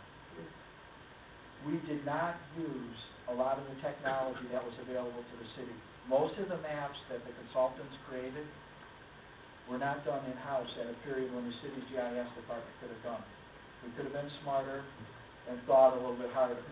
I want to see greater ownership of the new master plan. As we embark on rewriting this master plan, I think we need to know what chapters would be rewritten and do things to better garner the data. With $200,000 spent on the plan, if you were to put a value of all the time that went into that plan, easily would exceed $500,000 worth of time from elected board members, volunteers, that cumulative time. It's a huge investment. So I think there needs to be clear direction as to what components are going to be reviewed, challenged, and the first meeting last night I thought was very exciting. But I think there needs to be ownership of the direction of those chapters that we are going to pursue and rewrite. And then I just want to touch on, sometimes taking the time and putting something like this together. Terry mentioned earlier the housing study. I'm convinced that there's a lot of data that sits on paper still in our assessor's office that's not been put into the electronic computer system, into our BSA software. And it may be worthwhile for council to make the investment that we harness that data that's on those paper sheets and get it into the BSA software where it can be extracted and create visual aids that'll help people in going through this planning process. For example, quick snapshots of subdivisions by section where you have rental homes that are registered, or maybe where if you were to cross-reference a list with the tax records and then go to the a four-page system that says who lives in these homes and start checking, you may find that you have a percentage of registered rental single-family homes in the neighborhood and another percentage that aren't registered. But using the information we have on those field sheets and technology to create a better plan. So what I'd like to see is that this really clear direction on what components of the master plan are going to be rewritten and touched on. Terry, the law says every 5 years we're to do a review and an update. I think there's a consensus we don't need to do a full rewrite, but what parts will we be reviewing and ownership, and then when the documents, for that kind of money and effort that goes into this document, a lot more ownership than what I've seen in the last one. I mean, the Walmart situation, you hear people say, the master plan, we didn't know what we were voting on, or it was forced on us. I think we need to own it. Mr. Charette would like to make a comment. Briefly, I see a lot of, in one word for this meeting, is hope. I want, again, to thank people for telling their story around the table. I mean, the talent and the dedication is amazing. In fact, it's quite inspiring, and so we're going to go back to work tomorrow with a little more energy than we had before we started this meeting. I want to tell you that the staff is committed to this city being part of the comeback of this region, being a leadership community and comeback of this region, and a city that works for all people. That's what we work at every day. Mr. Lamb? I'm going to start what the president called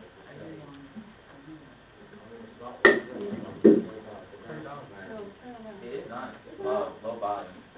Okay, can you hear me now? All right. When that master plan was given to the council, I didn't vote for it. It cost $200,000.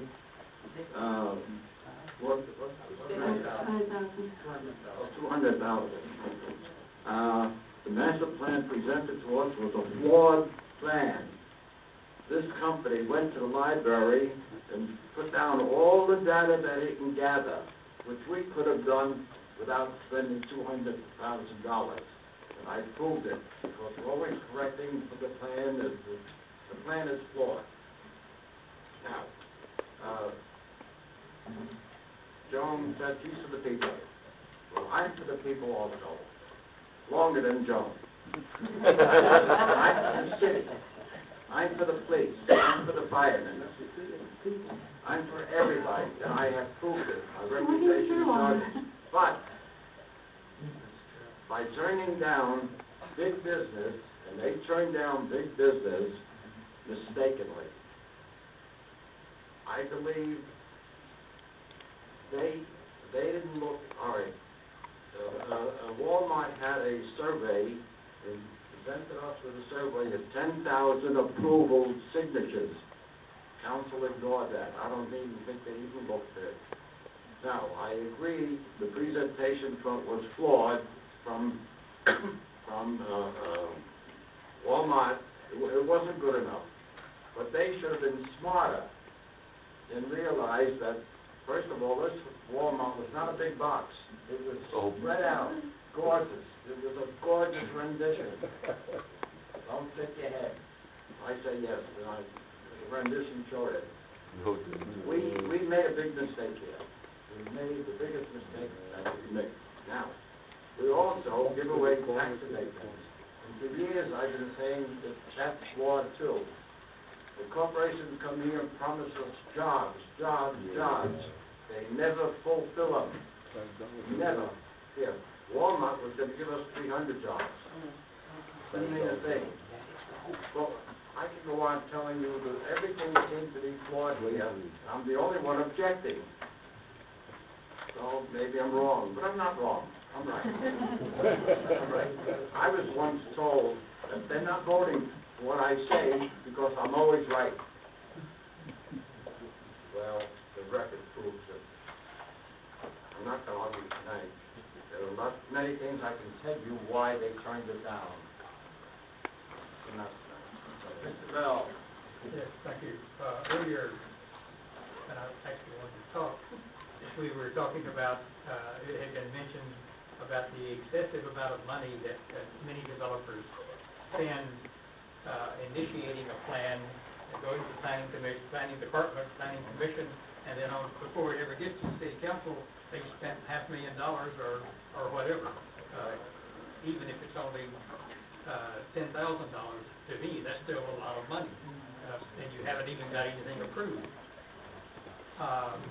A developer needs to know that. If they don't know that, first of all, they shouldn't be developing. But if they don't know that, the first thing that a developer has to do if they want to develop in Southfield or in the city is go to the city planner. That's where it starts. And the city planner should be the one that ensures that the developer knows you haven't got anything approved until you get through the city council and the ZBA if necessary. And so having that as a concern about how much money a developer spends before they get approved, that is a non-issue as far as I'm concerned. That is not my concern in the slightest. Because they should be informed enough to know that. It's just a fact that you don't have anything approved until it goes all the way through the process, And how much money you want to spend on it is purely up to the developer. That's all. That's a fact, Jack.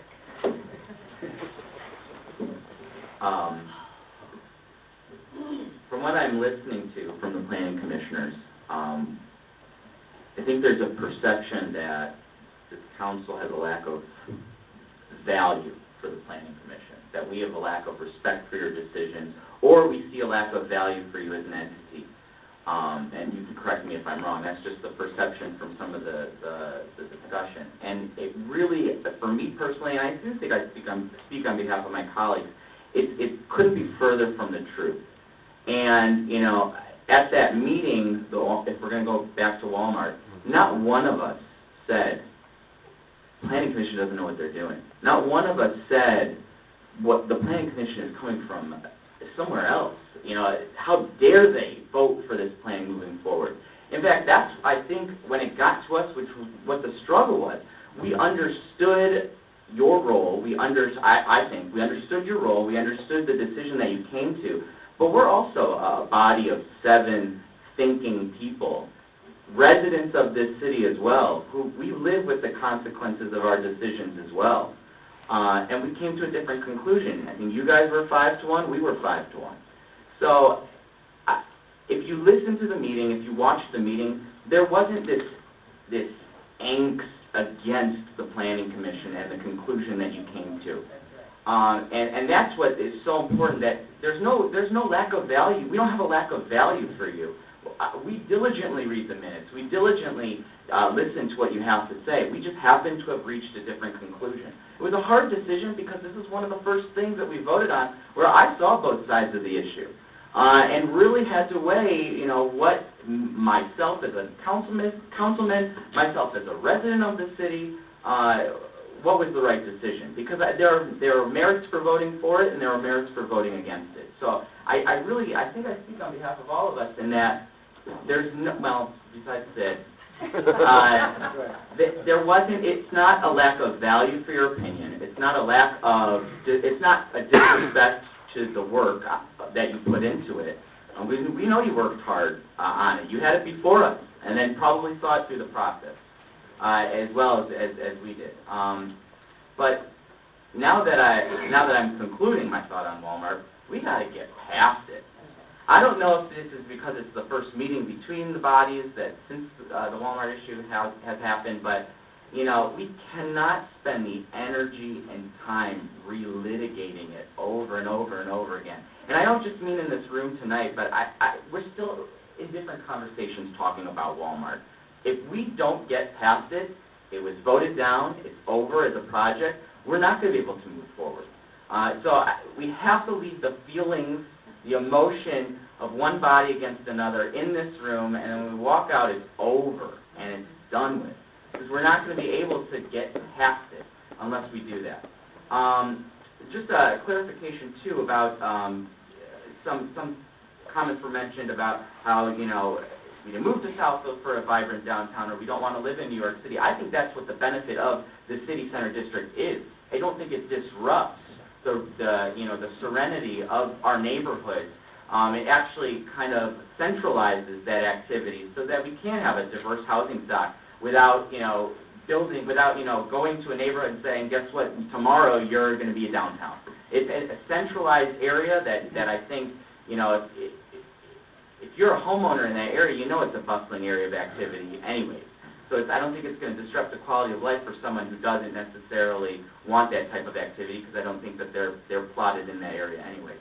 So those are just my comments from what I've been listening to. Ms. Crow's next, and Myron. Thank you. I just took a couple notes. First of all, I think this is a great discussion, probably well overdue. One of the strengths that was mentioned last night, and I thought maybe it's a new byline, which really encapsulates everything that Southfield has to offer.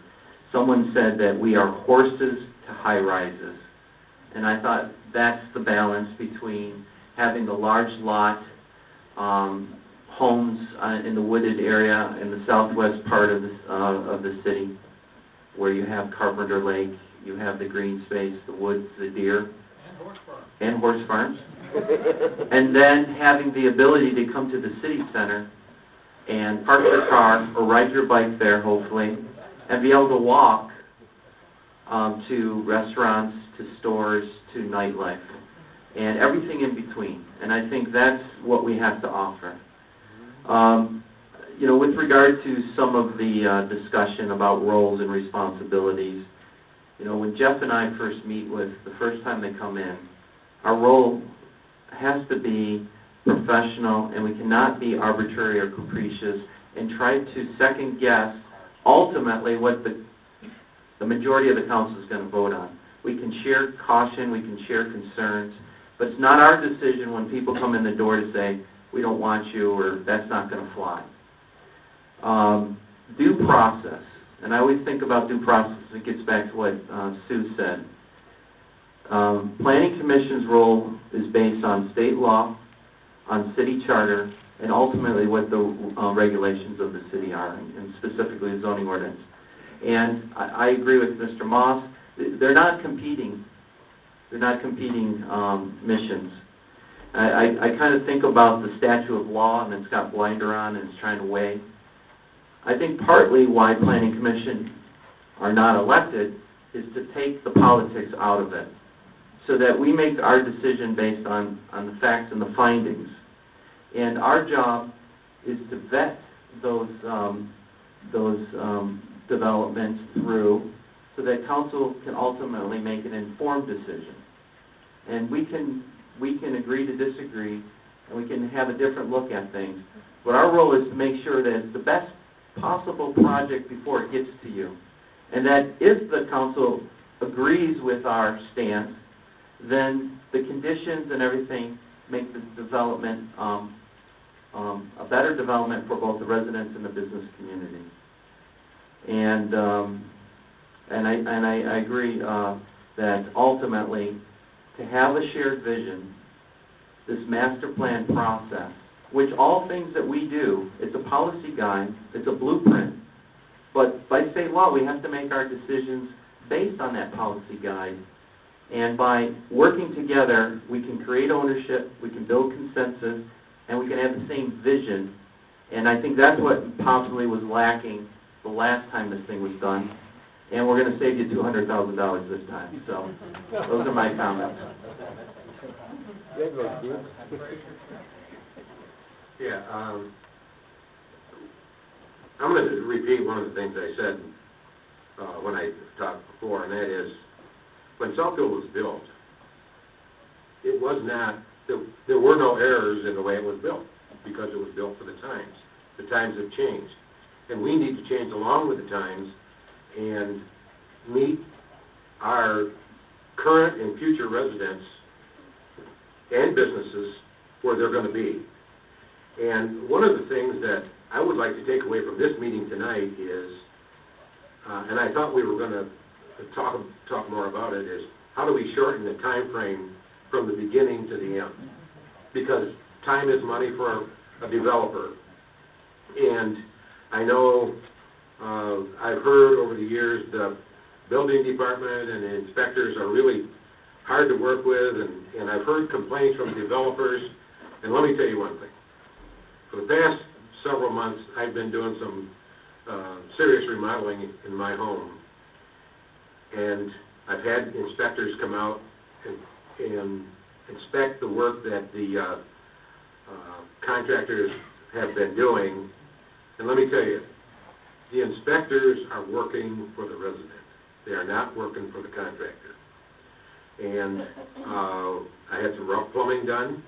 The inspector came out and looked at it and told the plumber that you have to change the connection between those two pipes. And the plumber said, So I took the inspector over to one side and I said, okay, now, can you tell me why, or what would have happened if you hadn't, if he hadn't changed that? He said, maybe nothing. But 5 years down the road, maybe it would have failed, and you'd had water in your bathroom, and you wouldn't have been happy. I want to make sure that when he puts the wallboard back up, that it's gonna last, and you're gonna be happy. The other inspectors are the same way. We're still in the middle of a controversy with another contractor right now, and the inspector told me, if that contractor can satisfy me, you're gonna be happy. And I'm banking on that. So I've changed my opinion, because I only heard one side of the story. So when you hear the story that Southfield is hard to work with, they're doing what they need to do so that Southfield residents will be happy when it's all over with. But still, we've got to find a way to shorten the process from end to end. And we need to walk away from this meeting tonight with that in mind. Ken hit the nail on the head when he said that the political reality is, when it gets to the city council, we're elected, and we may see things different than the planning commission. And believe me, I know what the planning commission goes through, because there was one. So I was a planning commissioner. Lenny Taylor has seen it from she's seen it from the reverse. She saw it first from the council side, and now she's seeing it from the planning commission side. And I think that's very helpful. Being on the planning commission helps me, because I know what the planning commission goes through. And Ms. Dillard was right when she said that if a developer comes in and he follows all of our ordinances, and we have to say, okay, we made the rules. If we make the rules and he follows our rules, we can't say no. I mean, that would be silly. Yeah, and we find out how good our attorneys are. But Jeremy is also correct. Walmart is not the only project that we have, and it won't be. It's behind us now. We need to learn from Walmart and move on. If we keep regurgitating Walmart, we're going to be stuck. It's like going through grief. You know, if we don't get all the way through the grieving process, we can't move on with our life. So let's all say Walmart is behind us. Take the next one, do our job, try to shorten the interval, and let's move on, make Southfield with what we want it to be.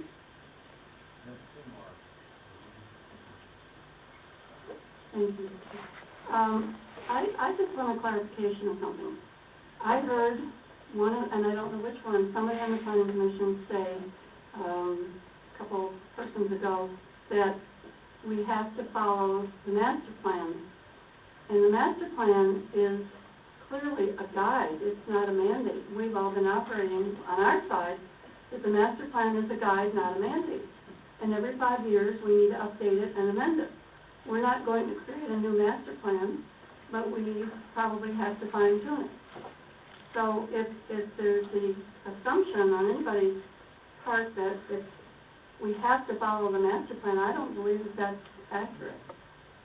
That's not my understanding. I don't think it's the council's understanding. It is a guide. It's not a mandate. If anyone wants to correct me, please do so. I think I'm right. Through the chair, again, it is a guide. However, the state law says when you make your decision, you must refer to the master plan. Refer to it. Especially with regard to rezoning. And again, it's not a hard and fast rule, but there's a process, and ultimately, with the council adopting it, that is the guide to the commission on how to implement policy, in addition to the actual zoning standards. I think there sometimes is a disconnect because plans, things change, and plans need to evolve, and they need to be amended. Councils change, and attitudes change, and so it should be a fluid process, and that's why part of why the law also says that the planning commission shall give an annual report to the council, so that one, we're on the same page. Two, if the council has to make budgetary decisions based on things that they think make sense that the planning commission is telling them that we need to work on, then we've got the backup to spend the time and money and energy to work on those things. So I agree. I think we both agree that it is a guide, but at the same time, by state law, we're required to look at that guide while making decisions, and that's why it's important to keep it updated and fresh. But to look at it right, because it's to lay out a general idea of what we think we want to do. But that will change, and that's why you amend it every 5 years, because it can change, circumstances change. But somebody said that we have to follow the master plan, and I just want to make sure that people understand it's not a mandate, it's a guide. And I do understand that. That was me that said Was that. it okay? But you have to understand, I was just making a statement.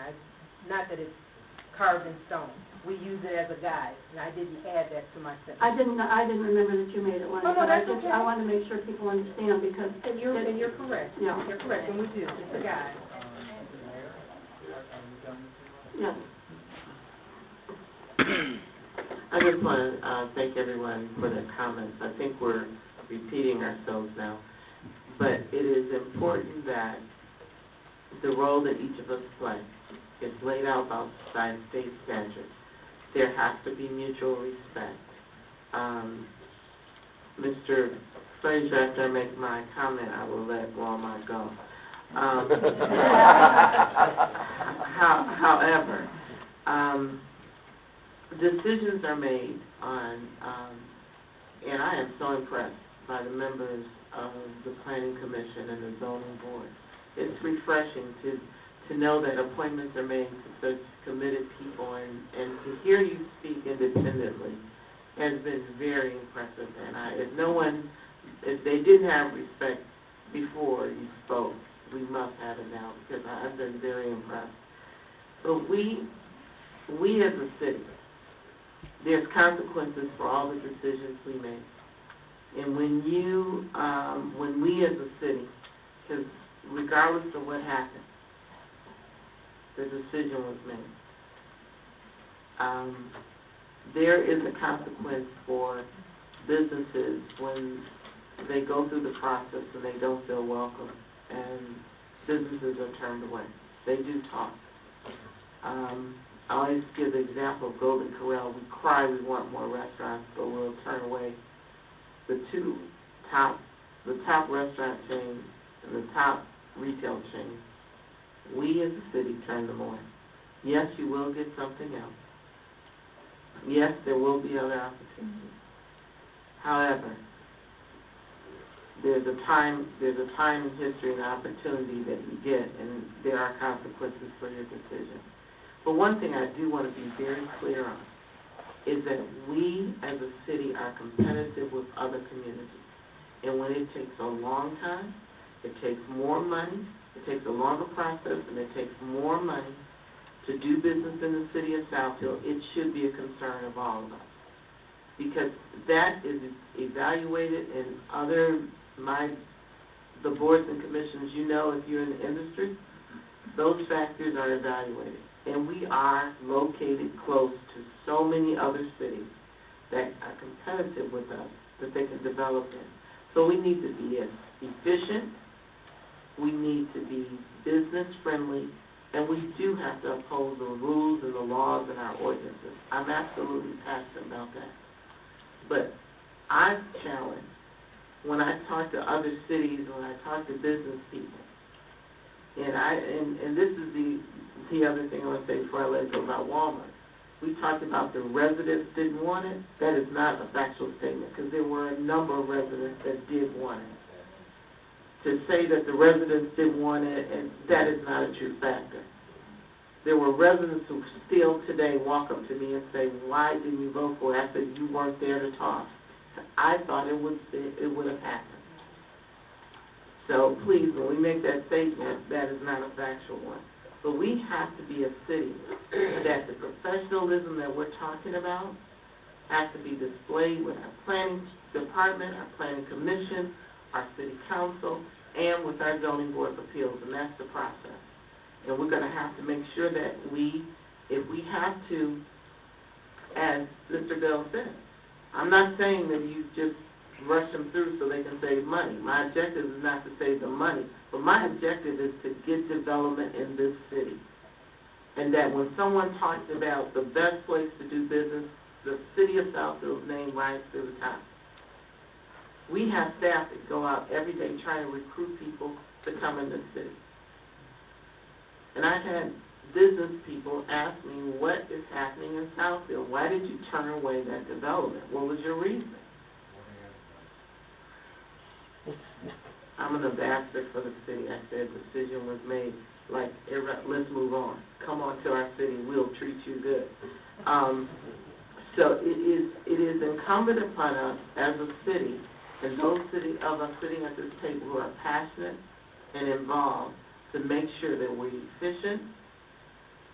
I don't want businesses beat up. I want them to be questioned. I want them to be, I want those hard questions asked, and I want them to give us the answers. I want our ordinance followed. I want the zoning board of appeals to look at our zoning ordinances and make the right decisions so that at the end of the day we have development in our city.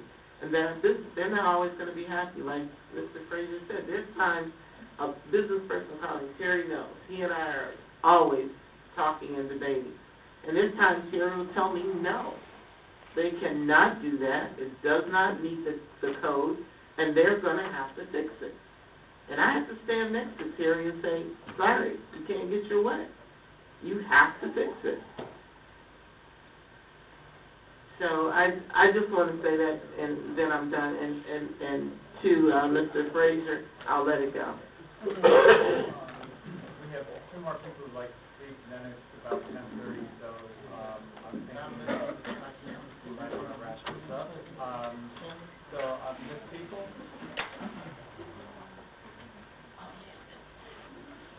I just want to reiterate that there's going to be times when more of us don't want something.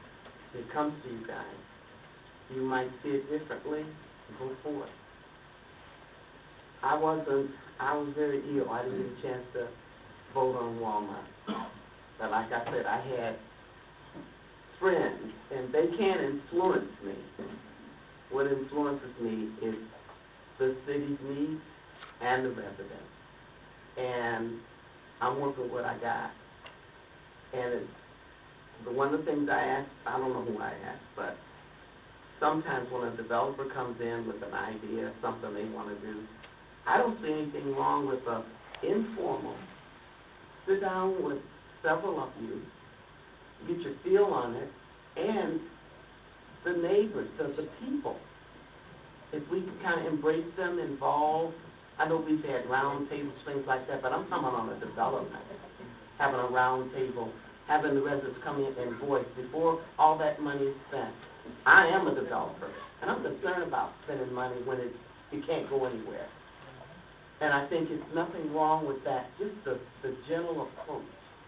It doesn't have to be formal, well, it depends on how many people are there, to get an idea and to get residents involved to see what are they interested in. Things are going to go to these different places. And if we as a people can figure out what does work, what makes sense, and put that together. Because I'll say it, I'm sitting there, but it's like, well, this is the way we have to do it. We can do things a little different. And it may help, because I'm going to tell you, when he spoke yesterday and read off what he was reading, I thought the city was just gone. It scared the heck out of me. I don't want that to happen to us. I don't want us to be what's downtown, if you know what I'm speaking of. We don't have to go there. We're too smart. We're too smart. We're too smart. And we have too much love for this city. All right, Ms. Jordan. Yeah, I just want to sum up my comments, and I hope we'll have one voice coming from this table that Southfield is open for business.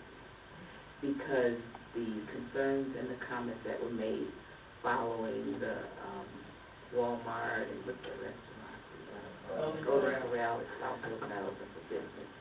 That's not true. Southfield is open for business, and we hope that everybody around this table will have that in their comments, that we are open for business. So that really needs to be our voice for this table. First of all, I want to thank everyone for taking the 3+ hours this evening to be here. especially following last night, and we had Monday night, long meeting. So very much appreciate this. I would think that since we're having an annual report from the Planning Commission, that we do this at least annually, and maybe next time we work on shortening the process, or we work on it throughout the year. For the council, we are going to take a recess because we have communications to follow before we can adjourn this evening, and we'll take a recess so that you're welcome to stay. They don't think we do anything, I think they need to stay. The planning commissioners and the zoning board of appeals members. I do want to offer a parting gift for anybody that doesn't have one. I think it would be a resource for you as a planning commissioner. We have this 50th anniversary book. If you don't have one, I brought them. In the back are all the building inventories. This is free. We did sell them once upon a time, but for in recognition of your service. I know some of you've got this, but if you'd like one, there are some on the back table. And with that, we'll take a recess. I don't know if you have to do an adjournment. So we have can we have a motion to adjourn from the Planning Commission? Mr. President? I so move that y'all, Okay. we adjourn this meeting. Mr. Taylor, do we have a second? All in favor? Okay, now the ZBA. All right, Ms. Seymour would like to say one last thing. So move. I just wanted to say to everyone that I think this was a good idea, and I'm really glad everybody came and participated. I really do. I think it was a very good idea, and whether you agree with me or not, that's fine. I think you all do a great job, and you're very valuable. Thank you. All right, we're on a 5-minute recess.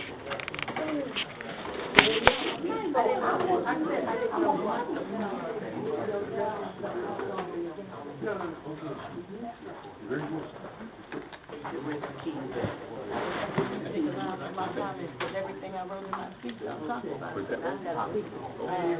complete your paragraph.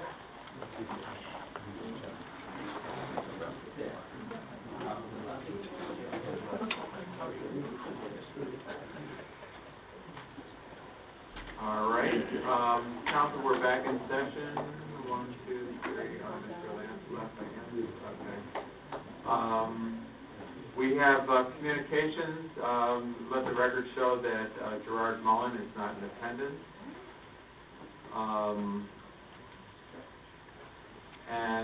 So next we have Pamela Gerald.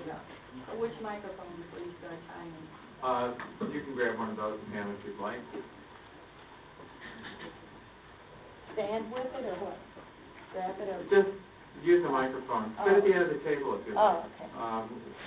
It's late, so. Push the green button. If it's So not much for showing proper green. procedure when it's late. If it's not showing green, push the button. Just please continue. Okay, can you hear me? Yes, you can. My name is Pamela Gerald. I am and I have been an independent voice for Southfield, and the voters know that. If you are listening to my voice through YouTube or audio reproduction, I can be reached at P.O. Box 155, Southfield, Michigan, 48037-0155. Ms. Jordan, I get 5 minutes. Can you please stop with the table talk? No, don't. Can you stop with the table talk? Because you're being very disruptive. But thank you so much. Okay, so I'm going to reciprocate the favor when you talk too, okay? All right then. So, as I was saying, a lot of what I had to say, you guys already discussed it at the table. And I just want to bring up a couple of points to just show you my level of thinking. I said before this council several times that the master plan was obsolete, that the master plan needed to be revised and amended. And then I hear Mr. Zorn say it tonight. Thank you, Mr. Zorn. I also brought before this council that the city should explore the option of getting an economic development committee and involve the residents. and you guys paid no attention. It took a big issue like Walmart for the residents to push for it, to say that they wanted such a committee through council and that they wanted to be a part of it. So I'm hoping that you did it because it was the smart thing to do and not because it's an election. And you know, promises are always made when it's an election, but it's what you do after the date of the general election. You know, I was hoping that the ZBA and the Planning Commission stuck around. It's funny that the comment was made that the planning commissioners feel disrespected. Well, the same way they feel is exactly how some of us residents feel when we stand before this body and give our suggestions at your invitation to be involved in the political process and to care about your community and to speak up about your community. We often feel disrespected, and we feel disrespected because of the fact that you have members of council that like to talk during a person's 5 minutes and you only have 5 minutes, and then when you're speaking about empty verbiage that makes absolutely no sense, you want us to sit and listen to it. And we do, because you're elected officials and it's all about R-E-S-P-E-C-T, Ms. Jordan, respect. The other point that I wanted to bring up is members of the public have heard me say that it's time for a change. And in this city, I think the change is happening. The fact that you guys took the time to sit down and meet shows that you're interested, shows that a change needs to happen, and that people have acted on that possibility that the change needs to happen. You know, I want to go back to the master plan.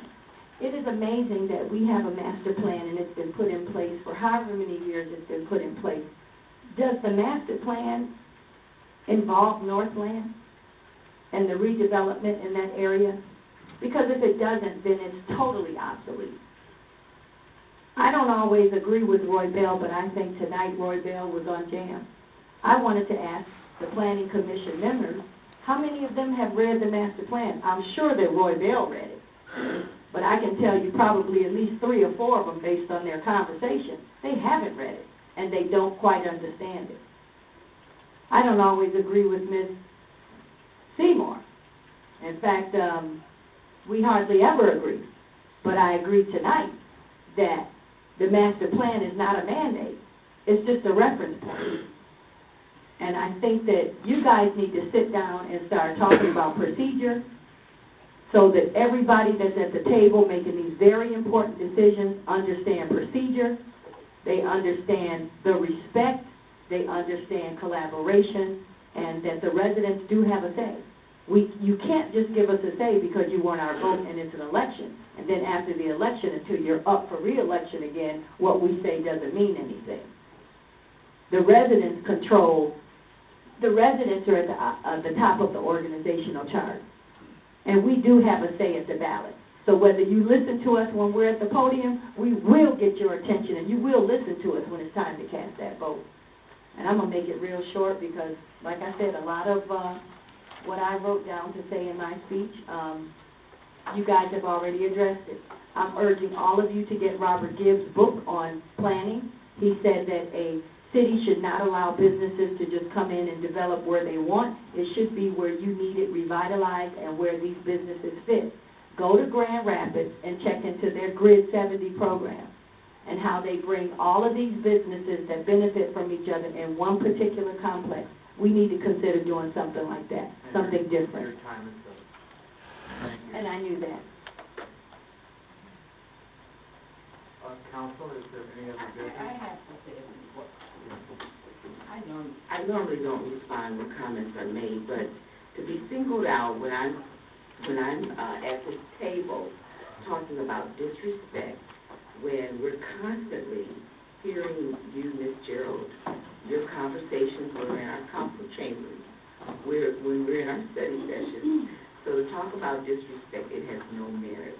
Thank you.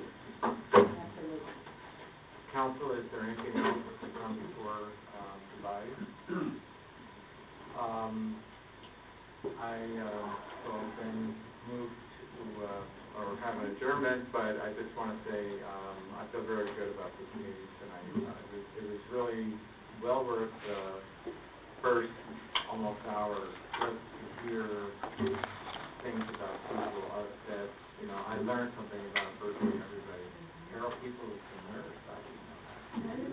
You know, and prosecuting attorney here, come on, that's great. So, Chris was a contractor. that I know. I didn't know that. We talked about property. So, if there's nothing else, then this meeting is adjourned.